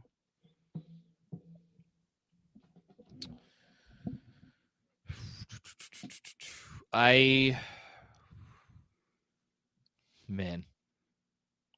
So also, I'm gonna say top 6. Top 6. Wow. Okay. I'm gonna say it. I can't believe I just said that. I would like to ride the high and also say top 6. If I'm being safe, what goes up comes down. I do think this team won't have as far a drop this time. And whatever the drop looks like is a team that's above average. So I would say the play-in, but I think the Knicks will be hosting, like at worst, hosting the 7-8. That's it's a 6 between 6 and 7. Yeah, and that's the chicken shit answer. And right. So you went with because I didn't want to give the chicken shit ride the high. Answer. Yeah. And I just want to make a couple observations. Brooklyn Nets, winners of 6 in a row, 9-1 in their last 10. Philadelphia 76ers, winners of 4 in a row, 7-3 in their last 10. Then you got the Knicks. Then you got, you know who? Andrew's favorite team. He has a closet. He had to build a new closet in his apartment that he lives at now because the one closet wasn't enough for all of the Heat jerseys that he owns. Winners of 4 in a row. You didn't say the team. Heat. I said Heat. Heat I didn't hear the team. Yeah, probably because I purposely blacked that out. That you want to talk about really who loves the Miami Heat, Mr. Macri, the number 1 president of the Pat Riley fan club. Of course, I'm president of the Power. I will never apologize for that. That dude is the most significant non-player in NBA history. Wait, the most significant non-player in NBA history. As far as I'm between coaching and front office, you mean like okay? So you're going coaching from okay. You're not like non-commissioner. The only competition is Jerry West, as far as I'm concerned. As far as front office, I get no, that's not fair. Red Auerbach is pretty okay. In the last 50 years, let's go Jerry Buss too. How's that? Giving a lot of credit to the owner there. Yes, I am. Read Showtime. Listen, he's the most important owner in NBA history in terms of like the effect that he had on the franchise. That's like saying, was Steinbrenner that important to the Yankees? Well, he wasn't great for the Yankees for a while there. But the Yankees became like a brand again because Steinbrenner bought them. Jerry Buss, the Lakers were laughed at and were not like as significant a brand. They were just a doorstep to my top 3 in some order in all of NBA history: Auerbach, Buss, Riley, and I'm putting West 4th. Okay. Again, this is non-players. Popovich would like a word, but I understand. Greg Popovich has said it Greg Popovich has said it himself. What am I if Tim Duncan is not here? Those are what he said. What is Pat Riley if Magic Johnson is Kareem Abdul-Jabbar and gets lucky and drafts Dwayne Wade, even though he wanted to draft Chris Bosh? Question Pat at your own volition. So I shouldn't question Duncan Robinson, $90 million. Oh my God. I shouldn't question Guy James makes Johnson. Guy makes one bad Deion move. Waiters. Kelly, I forgot Kelly Olynyk. Yeah, brought back a 41-win team and lucked out that Jimmy Butler wanted to live in Miami. He's had some not great moments. Kyle, listen, we're like a month away from Kyle Lowry 60 for 2 or 60 for 3 isn't looking great. Or it was probably more than that now that I think about it. Regardless. 3 for 90. 3 for 90. That's all guaranteed. Yes. That's all guaranteed. Yes. The great Pat Riley, ladies and gentlemen. Not great, Pat. Busy. Don't completely dismiss the guy who said that Julius Randle's defense only lasted one game. Julius Randle and RJ did mess up a few rotations on defense. Still decent, though. We need them to keep it up. Yeah, like that's not my judge, or that's not how I judge Julius Randle. Like Julius Randle is going to make some errors in coverage and in switches, and like again, he I think he's been closing out a lot better, but like he's not Quentin Grimes or Deuce McBride on closeouts. But again, and maybe we should stop giving him the like what do we call it? Grading him on a curve. Maybe we should stop grading him on a curve. But compared to where Julius Randle was defending for most of the season, I mean, it's night and day. This was the comment I was gonna stick around for, because when you pushed back on, I forget who the commenter's name was, that Julius Randle's defense was great tonight. I don't know if you felt the same way I did until the final couple minutes, but like Nesmith was taking it to him tonight. That's a guy. Yeah, but if a guy like that is going to get hot from deep, like it's Aaron Nesmith. Like that is the guy. I don't know if like the game plan specifically was like. I'm sure it wasn't like let Nesmith beat us, but I guarantee it was like, who's not beating us? Tyrese Halliburton's not beating us tonight. Ben Mathurin's not beating us tonight. Buddy Hield's not beating us tonight. If Aaron Nesmith's beating you, and like, yeah, it is tough for Julius Randle to stay with a true wing to the point where he's going to get up on him possession after possession and be able to like avoid him drive, because he's just not that level of defender. Yeah. I think my only take is just that I thought it was noticeable how much he was struggling with Nesmith, but then he made up for all of it with what he was doing on the boards, and especially there's a rebound he got against Nesmith where it was a Miles Turner miss. Yeah, it was 104-103. It was a Miles Turner miss, and Nesmith gets the rebound. Julius like ripped it out of his hands, and it was like, okay, Knicks ball. And then you add in the 6 free throws, the 2 shots, the 2 closeouts against Halliburton where he switched on to him. It's tough to say that all 45 minutes of potentially questionable looks from him on defense are gone, but this is the beauty of finishing a game like this. You are able to be like, you know what? He made a lot of plays to help them win the game. I think if a guy like Nesmith is gonna go off like that and have, I'm pretty sure this was his career high. Yeah. Never had a game like this in his life, apparently. According to the chat, Nesmith has never had a game like this in his life. Yeah, no, it's just if a guy like that's gonna go off, like you tip your cat to a certain extent. But like, I think the reason I pushed back so hard on that initial comment is because it was questioning Julius Randle's effort, which I don't believe you could question that in this game.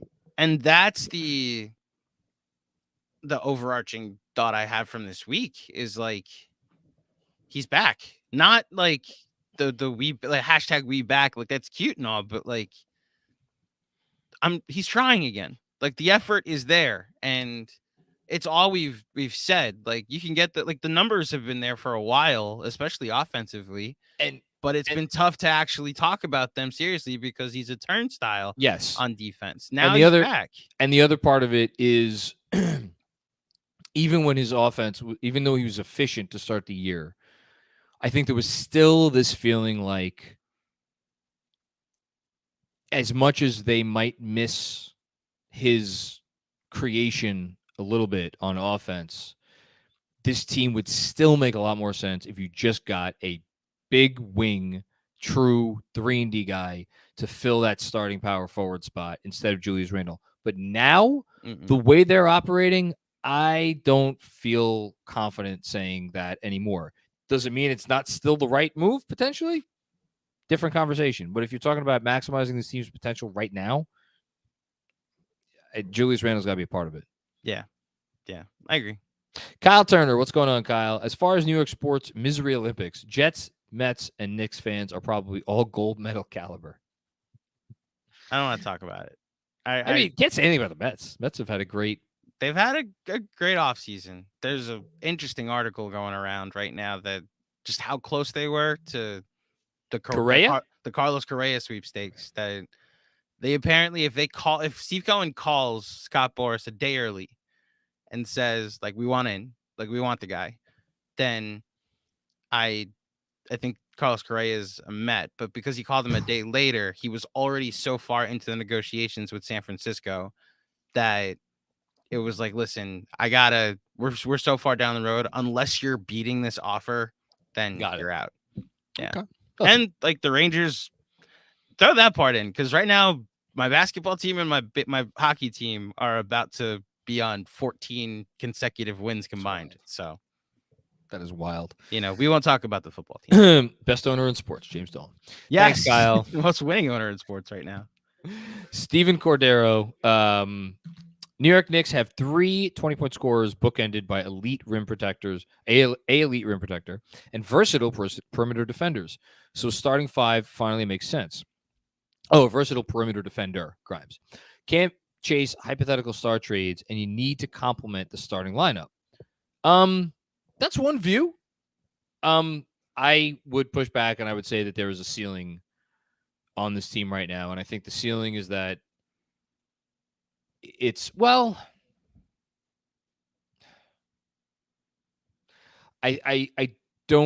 still don't love the fact that they struggle so much to generate consistent 3-point shooting. We are still talking about a team that has one guy in the starting 5 who wants to fire away consistently from behind the arc and hits enough of those shots to make you feel good about it. And by the way, like Grimes, we're still, he still needs to do it for like a whole season and then another season after that, another season after that. Like, so that's the one. I just think you need that in the NBA today to compete at the highest of levels. That said, man, if there was ever a team that the way they're playing made you be like, man, maybe this team is built for playoff basketball for all the reasons we've been talking about, because they're just such a fucking pain to play. We were talking about this on the pregame, me and Mensa, that like every year there's that one team that doesn't have a superstar but wins more games than you expected, and they're just a bitch to play in the playoffs. Last year it was the Raptors. Ironically, I disagree. 2 years ago it was the Knicks. Well, no, I was gonna say last year it was the Grizzlies, but they Grizzlies had a star though. That's what I'm saying. Like, so you could say Pascal Siakam is an All NBA guy, is a 3rd-team All NBA guy, but that team, their identity was like they're a bitch to play. They're like everybody's a wing, everybody's 6'8", everybody can hit threes, and they switch everything. And the Knicks might be that team that's, you don't want to see them in the playoffs, even if you're not predicting them to win the series.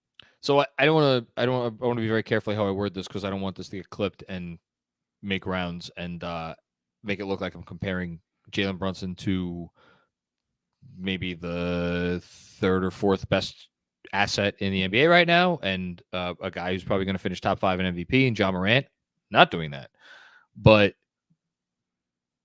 what Jalen Brunson is able to do on offense, just the reliability that when he gets the ball in his hands and like he works his thing, it doesn't look anything like Morant. And what Morant does and the way he does it and the ferocity and all of those things. And by the way, he's an exquisite passer. Oh my God, his passing doesn't get nearly enough credit. All those things, it is different, but like with Brunson bookended by the rest of the guys that he's bookended by, I do wonder with him as the quote unquote best player on a playoff team, can it look like the Grizzlies model, even though, again, to be very clear, Ja Morant is one of one. There are no other Ja Morants, and not comparing anyone to him.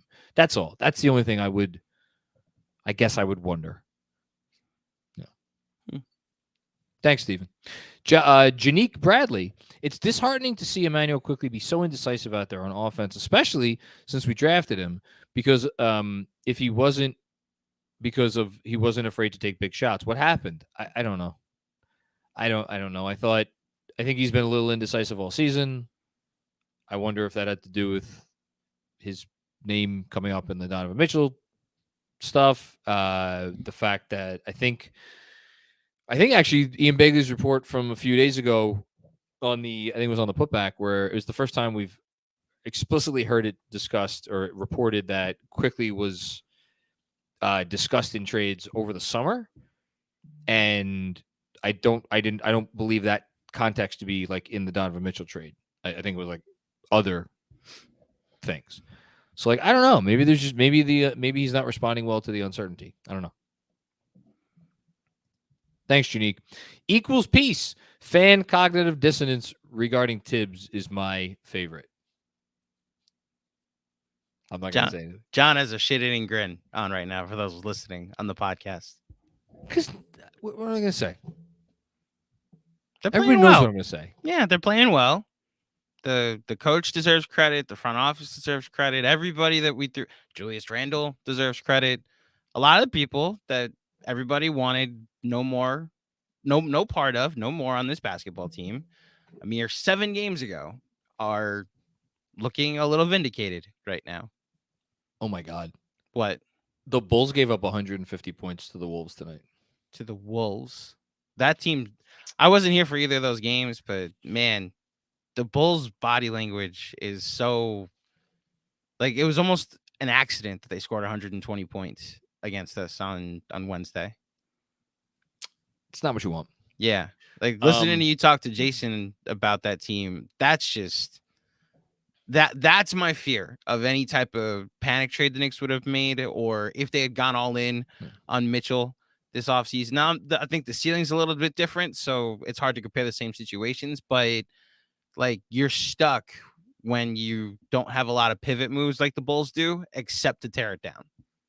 Like that's the only real pivot they have is to tear it down. There's no let's get better. There's no upgrade. Well, it's tear it down. There's always a let's get better.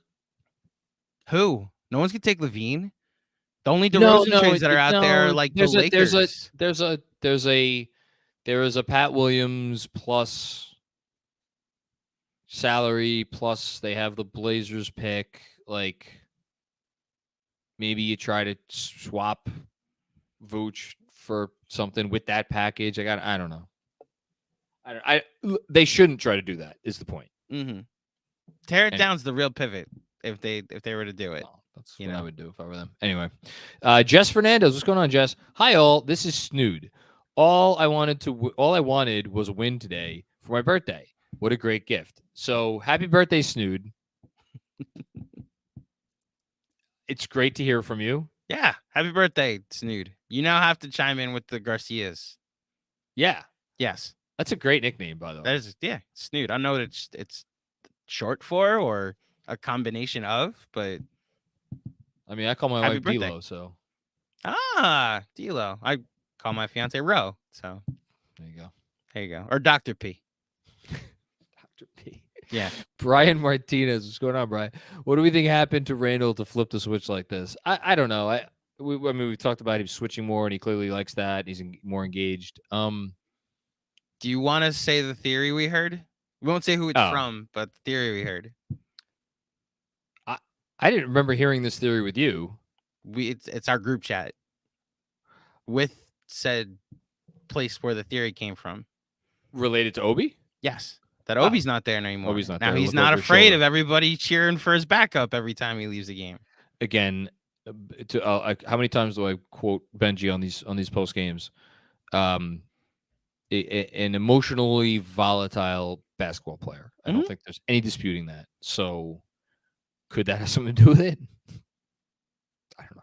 Yeah. No one's like upset when he like takes a shot and isn't like pass it to the double teamed RJ or the not open RJ. You know, The no reason one I groans wrote, when he goes to the scorer's table to Yeah. check in anymore. You know, yeah. Now people are happy. Anyway, keep it going. Robert Cross with another one. First time, long time, John. Select 4-0. 'Tis the season to believe. Hashtag 53 wins. Hashtag 11 straight. Hashtag Santa Claus. I still believe in Santa. I don't know that I believe in 11 game winning streaks. I hope those are famous last words. and I hope both are real. Thank you. Real quick, there's a movie on Netflix right now called I Believe in Santa. That's great. It's like it's a good drinking game for like how many times you roll your eyes. Like it's one of those Hallmark holiday movies, but it's on Netflix now. That's great. Yeah. Jess Fernandez, what's going on again, Jess? Happy birthday, Snood. On streak with guys off nights. What am I missing? Oh, during the streak with when guys have off nights. Oh, different guys stepping up each night. Okay. Yeah. Exciting to think of everything clicking at once. Imagine the possibilities. Hashtag 53 wins plus Robert. If this team won 53 games, what would exactly 53? It can't be 54 or 52. What would Robert Cross do? Do we owe him royalties for the shirts we'd end up making? Hashtag 53 wins. I think we should start making the shirts now. And fuck Just now? Robert's not getting anything. Nothing. To hell with him. He lives a happy life in San Diego. He doesn't need. He gets a thank you from us for. It's a nicely worded thank you. Yes. A handwritten note. Tom the dentist. Imagine you're the GM. Oh, I like this already. And given a mandate to trade someone for something. /1. Trade has to improve the team and include a rotation player. Who do you target? I got mine. I'm given a mandate to trade. The trade. So wait, it has to. Do I have to include a rotation player from this from the current rotation? That I'm someone for something. It has to improve the team. Oh, and include a rotation player. Yeah. I resign. Yeah, I was about to say leave me alone, owner. Yeah. I mean, if I had to, it would be Hartenstein for somebody. I was about to say Hartenstein's the easy answer right now. Man.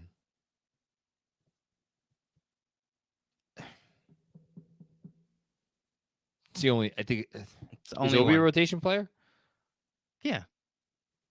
Oh, so if you want to trade the backup power forward. No. I just went through why that's a terrible idea, and it is a terrible idea. But again, what the fuck are you getting for Hartenstein? Like, what are you trying to trade him to Golden State for? What are they going to give you? They're not going to give you anything good. Like, you're not getting. You could throw all the protected first round picks in there that you want, and you're not getting Kuminga. It's also there's a salary issue there. Like, I don't know. You trying to get Moody? I don't. It's really hard to think of a trade that doesn't upset the apple cart in a way that fans are going to be upset about. So I don't have a great answer. I'm sorry, Dom. I'll think about that some more, though. Dom Cappuccini. Breen mentioned that opposing coaches have said the Knicks play a smash mouth style. You damn right we do. Hey, now, you're an all-star. Deja vu, in the words of John Wick. Yeah, I think I'm back. That's great. Hashtag we back. I think can that be the... Maybe that's the t-shirt. That's the t-shirt. New York, we back. New York, we back. It's the same shirt. We just adjusted to we back. We back. Ernie, get on it. Thanks, Dom. Kevin Danishevsky, in my opinion, a little doubt that Jalen Brunson is a top 10 point guard in the league right now. Not yet time to start having him the him versus Trey conversation. Oh, but he has certainly passed the likes of CP3. I will say this. I believe I don't usually look at these lists, but I had time to kill and nothing obvious to do at the moment. So I looked at the Ringers top 100 players list, and I did happen to see Jalen Brunson at 51 and Chris Paul at 50. Oh, okay. Yeah. Julius was also on the list somewhere down there. And I was like, huh. Chris Paul's not a better basketball player than Jalen Brunson. Not right now. He's not. Not anymore. Not right now. He's not. No. No, it's not changing anytime soon. Yeah. We can't go back in time. I don't know. I want to save my thoughts for when we do the point guard draft for Patreon.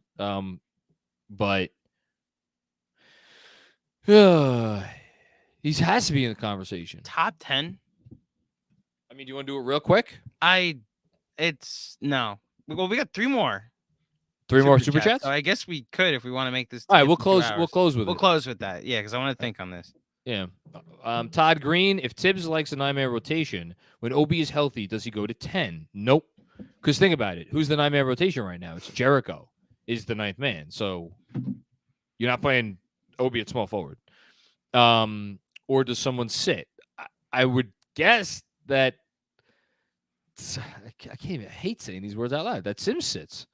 Talk about a guy that I want to see stay on the basketball court. I love watching Sims play. His switch, it's going to be, I'm going to put it in the newsletter tomorrow. The possession the other night when he switched onto Caruso. Oh yeah. And that's the other thing. I hate going back to the RJ thing, but like Jericho Sims is a fucking massive human. And he could get up in Alex Caruso's grill and give him no room to fire away. What game was it that he switched on to? It was the Denver game because he switched on to Jamal Murray. Yeah, we've seen this from him last year. So KD went for 50, so it was tough to say he was successful, but he had 44 going into the fourth, and then Tibbs was like, "All right, Jericho, you have one job. We're gonna blitz KD at half court, and then you're gonna switch on to whoever they pass it to." Like we've seen his intensity before. Yeah, and that dude's a special fucking athlete. He is a special. I mean, to say nothing of the other part of his athleticism, which is that he jumps out of the gym. I want to see him keep playing. And the rest of the comment from Todd: Julius Randle and RJ can't last like this down the stretch. You can reduce their minutes with a 9-man rotation. The reason why they're playing so much right now is he wants to limit the Hartenstein Sims minutes. Because I don't think he wants to push it. And like, quite frankly, I'm not sure I blame him as much as I like the pairing. I agree they have to be cognizant of minutes, but I don't know. I don't know how you do that. Dan Hidalgo, Brunson, Grimes, Barrett, Randall, Mitchell. What's the archetype player that complements this team the best? A Jason Tatum type? I mean, yeah, so like who am I swapping out? Basically.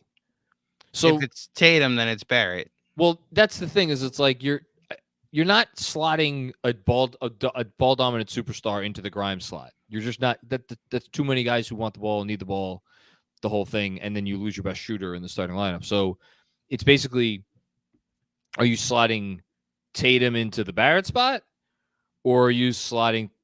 I mean, you could just as easily slot Tatum into the Randall spot. That's an interesting conversation. Which version of this team is better in a year, in 2 years, in 3 years? Tatum in for Randall or Tatum in for Barrett? I don't feel confident saying one way or the other right now. Do you think Tatum could guard fours consistently? He plays the 4. Well, now this season he has, but normally they've played. He's been a 4. Because think about it, it's been Smart. But they haven't done Horford and Robert Williams next to him. Oh my God, who am I? No, they're Grant Williams is on there. Their closing lineup, where the lineup they went to a lot last year: Smart, Derek White, Jaylen Brown, Jason Tatum, and now they have Brogdon. And you better believe you're going to see. Okay, they also switch everything, so it doesn't matter. Can he guard fours consistently? Because they're going to switch. Jason Tatum's 6'9". Yeah, I should know if he was built enough. That's all. Well, he guards the opposing team's best wing pretty much every night.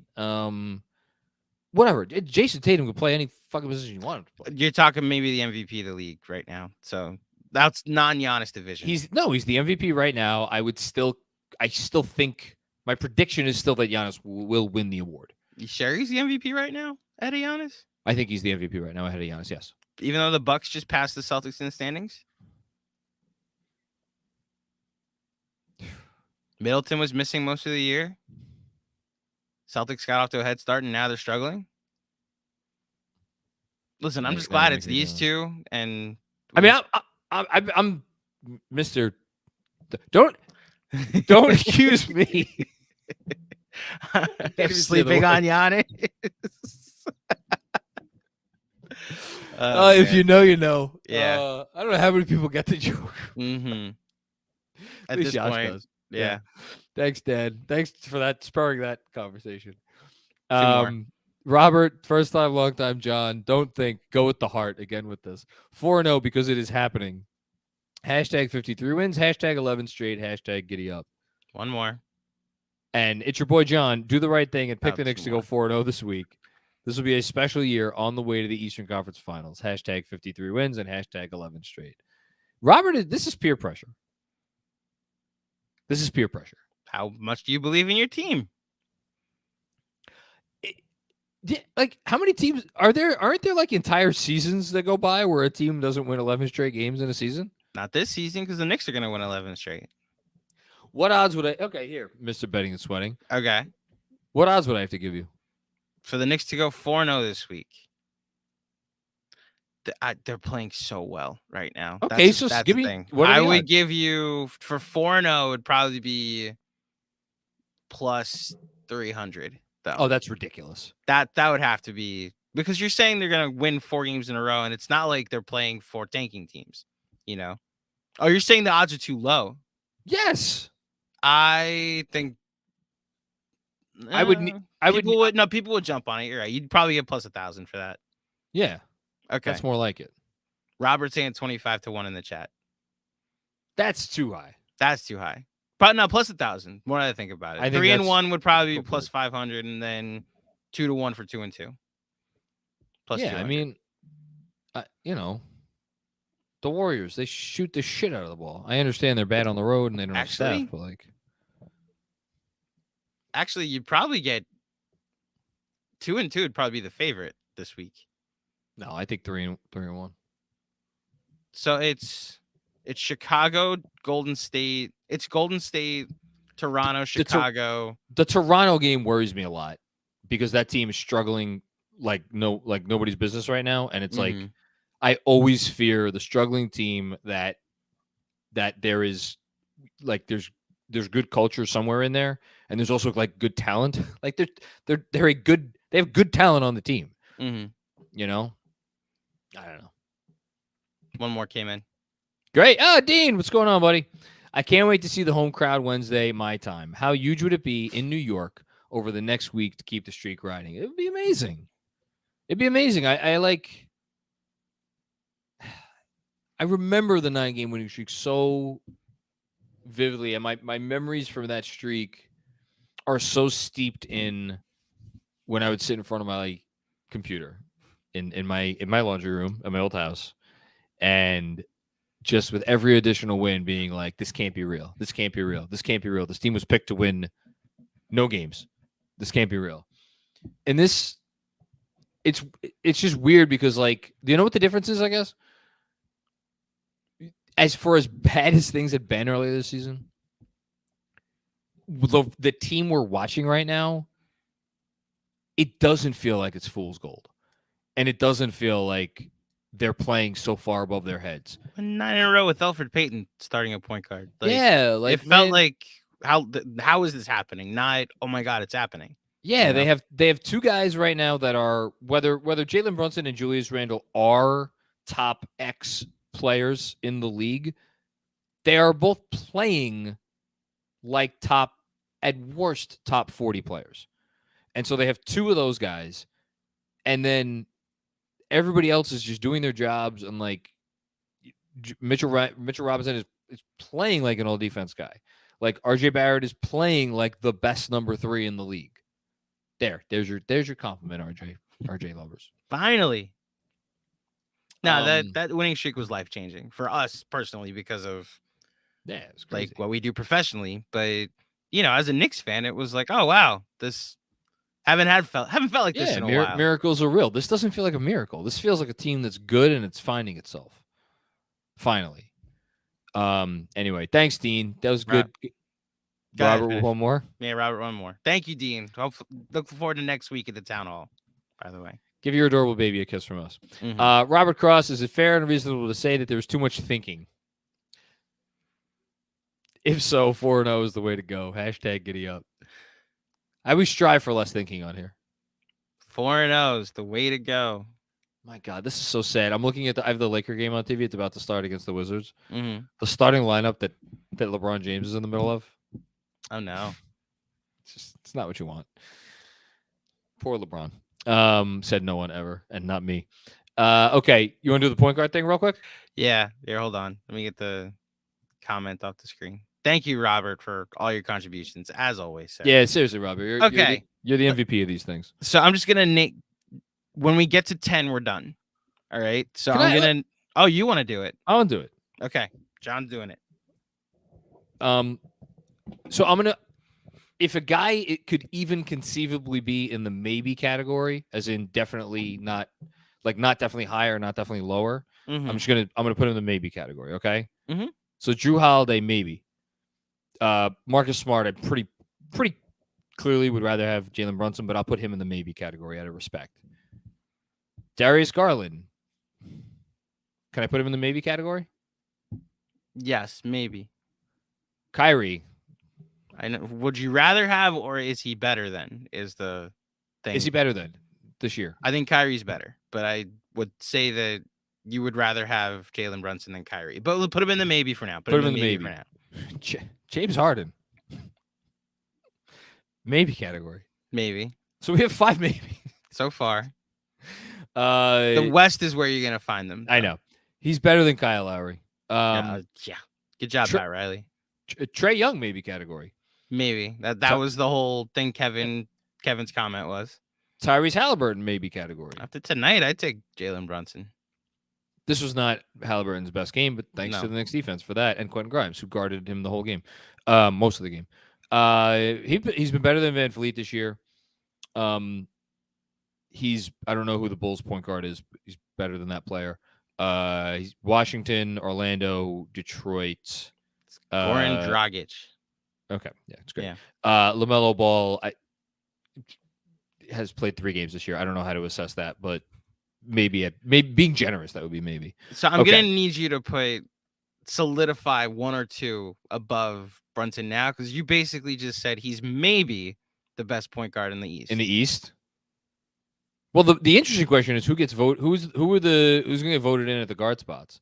It's going to be Donovan Mitchell and probably Jaylen Brown.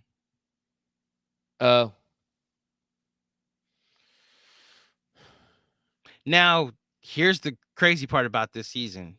The Knicks, shout out Fred Katz, texted us earlier. They're 15 of their next 18 games are against teams under 500. Knicks roll into All-Star voting. 12 games over 500. Maybe Jaylen Brown is starting the All-Star game. Hush your mouth. All right. John Morant is better. CJ McCollum is technically the Pelicans starting point guard. Not having a good shooting season. Put him in the maybe category. Jamal Murray is not having a good season. Put him in the maybe category because I do want to give him the benefit of the doubt. He's still working his way back from injury, the whole thing. Chris Paul, fuck off. De'Aaron Fox. That's a maybe because I could hear both sides. Fox has been so good. Yeah, that's why it's a maybe, but Jalen Brunson has been so good. Dame is better. Dame's better. And if you don't think Dame is, Anthony Simons is better. What? Well, okay, Anthony Simons would be in the maybe. Dame is better. Yeah, it's Dame's better. So we got Dame and Ja so far. Okay. Clippers no. Jazz no. Is Luka Dallas's point guard? Yes. Okay. So that's 3. Steph 4. Minnesota no. Lakers no. SGA is better, so that's 5. And then San Antonio, Houston. So there are 5 point guards that we don't have to think about are better than Jalen Brunson. And then we had 8 in the maybe or 9 in the maybe or so? 8 or 9 in the maybe. So split the difference. Sure, he's a top 10 NBA point guard. That was a fun exercise. That was fun. I think the more not fun exercise because I don't think this would be fun. I think this would be painstaking. But like the conversation about like you're going into a 7-game series against a team that is a legitimate championship contender. Who would you rather have? And it's like then it gets into like, well, Jalen Brunson is God's gift to Knicks fans everywhere and always will be. You'd rather have Jrue Holiday, like easily. Not on this team, I wouldn't. But again, a championship contender. That's why it's a more complicated conversation because you'd need to. You don't not starting your okay. team. How about this? Put it this way. Holiday. Put it this way. Would the Bucks? No, but they think have Giannis. About the they person they're trading, the person they would consider trading because of role and what he does is Middleton if they're trading for Brunson. But that's also a different thing because he runs their pick and. But that's my point is like if you are a ready-made championship contender and you are built to win the championship this year in 2023. Whoa. Someone does like my take. G clearly doesn't want you to trade Jalen Brunson for Jrue Holiday. The Bucks are not trading Holiday for Brunson. The Celtics are not trading Smart for Brunson. They're not. This year they might. They're not. I don't. They've largely gone to Brogdon over him in certain situations. So you're saying they'd make the trade and then make Brogdon the starting point guard and basically be split 24 minutes. 24 minutes. Brunson, 24 exactly. 24 minutes. Yeah, exactly. Yeah, that's interesting. Now the Knicks would never do that, so that's neither here nor there. But yeah, no, that's again. These are silly theoretical conversations, but like that, I think that is where the conversation gets more interesting, and even like a conversation about like Atlanta. Like Trae has not had a good year. He might be the worst defensive player in the sport. The whole thing, for better or worse, they've built their whole team around him. Now, could you make an argument that like with Dejounte Murray there, maybe they would be better with Jalen Brunson? It's so tough evaluating Trae because when Trae's on, I don't know how you do it. It's one of the most impactful players. Yeah. It's like having, well, if Mahomes is good, then we're scoring 40 tonight. But if he's not, then Mahomes doesn't have to play middle linebacker. So that's the comp. But my point is like he is an automatic, well-run offense when he's on. Yeah. And the stats very clearly say that if you have Trae Young on your team, you're just top 5 offense. Yeah. If he's on, and he's been on for most of his career. Okay, that was a good way to end it. Anything else before we get out of here? One thing from me, I just want to say thank you to everyone that reached out this week. For those who missed it, I caught a pretty nasty case of COVID last week. I would also like to thank John and Jeremy and Benji and the entire KFS team, Justin and Sean for how they filled in for me this week. And a little behind the scenes, and John knows this because he was there for it. The 3-part cap or no cap that you guys did last Monday. I was there in the beginning of it. And then I texted you guys, I can't stand up. I'm going to go lay down. And it's funny, the Zoom file that exists for me to go and edit has like an hour. Because what I texted you both was like, just log off Zoom. I'll come back to it later and log off and then start editing. There's like 2 hours of just nothing because that's how long it was when I finally woke up. Yeah. That's unfortunate. It was. But it got up and Michael has his flu game. I have my COVID edit. And, I'm thankful for the team for picking up the slack in the meantime. Can I end with a quick stat? Yeah, sure. go ahead. I'll put in the newsletter tomorrow. But as my youngest daughter is up because shout out to my youngest daughter. You're not the only one playing hurt this week. She's had a stomach. Oh no. Something. Did she puke? Oh my God. Damn it. All right. I'll end with this stat and then I'm going to go. Over the last 13 games, which is when the Knicks introduced their new starting lineup, best net rating in the NBA, Memphis Grizzlies, 9.3, plus 9.3. Second best net rating in the NBA, New York Knicks, 8-3.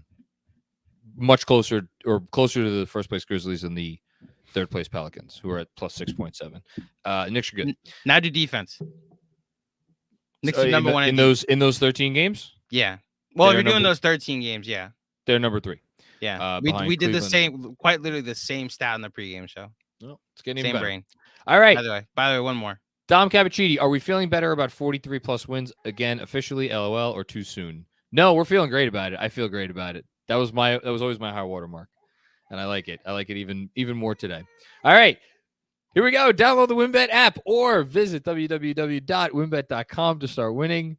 Sign up today to receive a special offer. Bet $100, win $100. Download, bet, win. Go and listen to Robert Cross's advice. Put money on the Knicks all 4 games this week. Money line. Spread, the whole thing, and you won't be disappointed. And do it at wynnbet.com. Thank you, everybody, for watching another live stream, post-game live stream. And if you're listening tomorrow, don't forget, subscribe, rate, review, like the thing, all of the stuff. Andrew Claudio, you're amazing. Fans, you are amazing. Thank you, everybody, for watching. Talk to you soon. Peace out.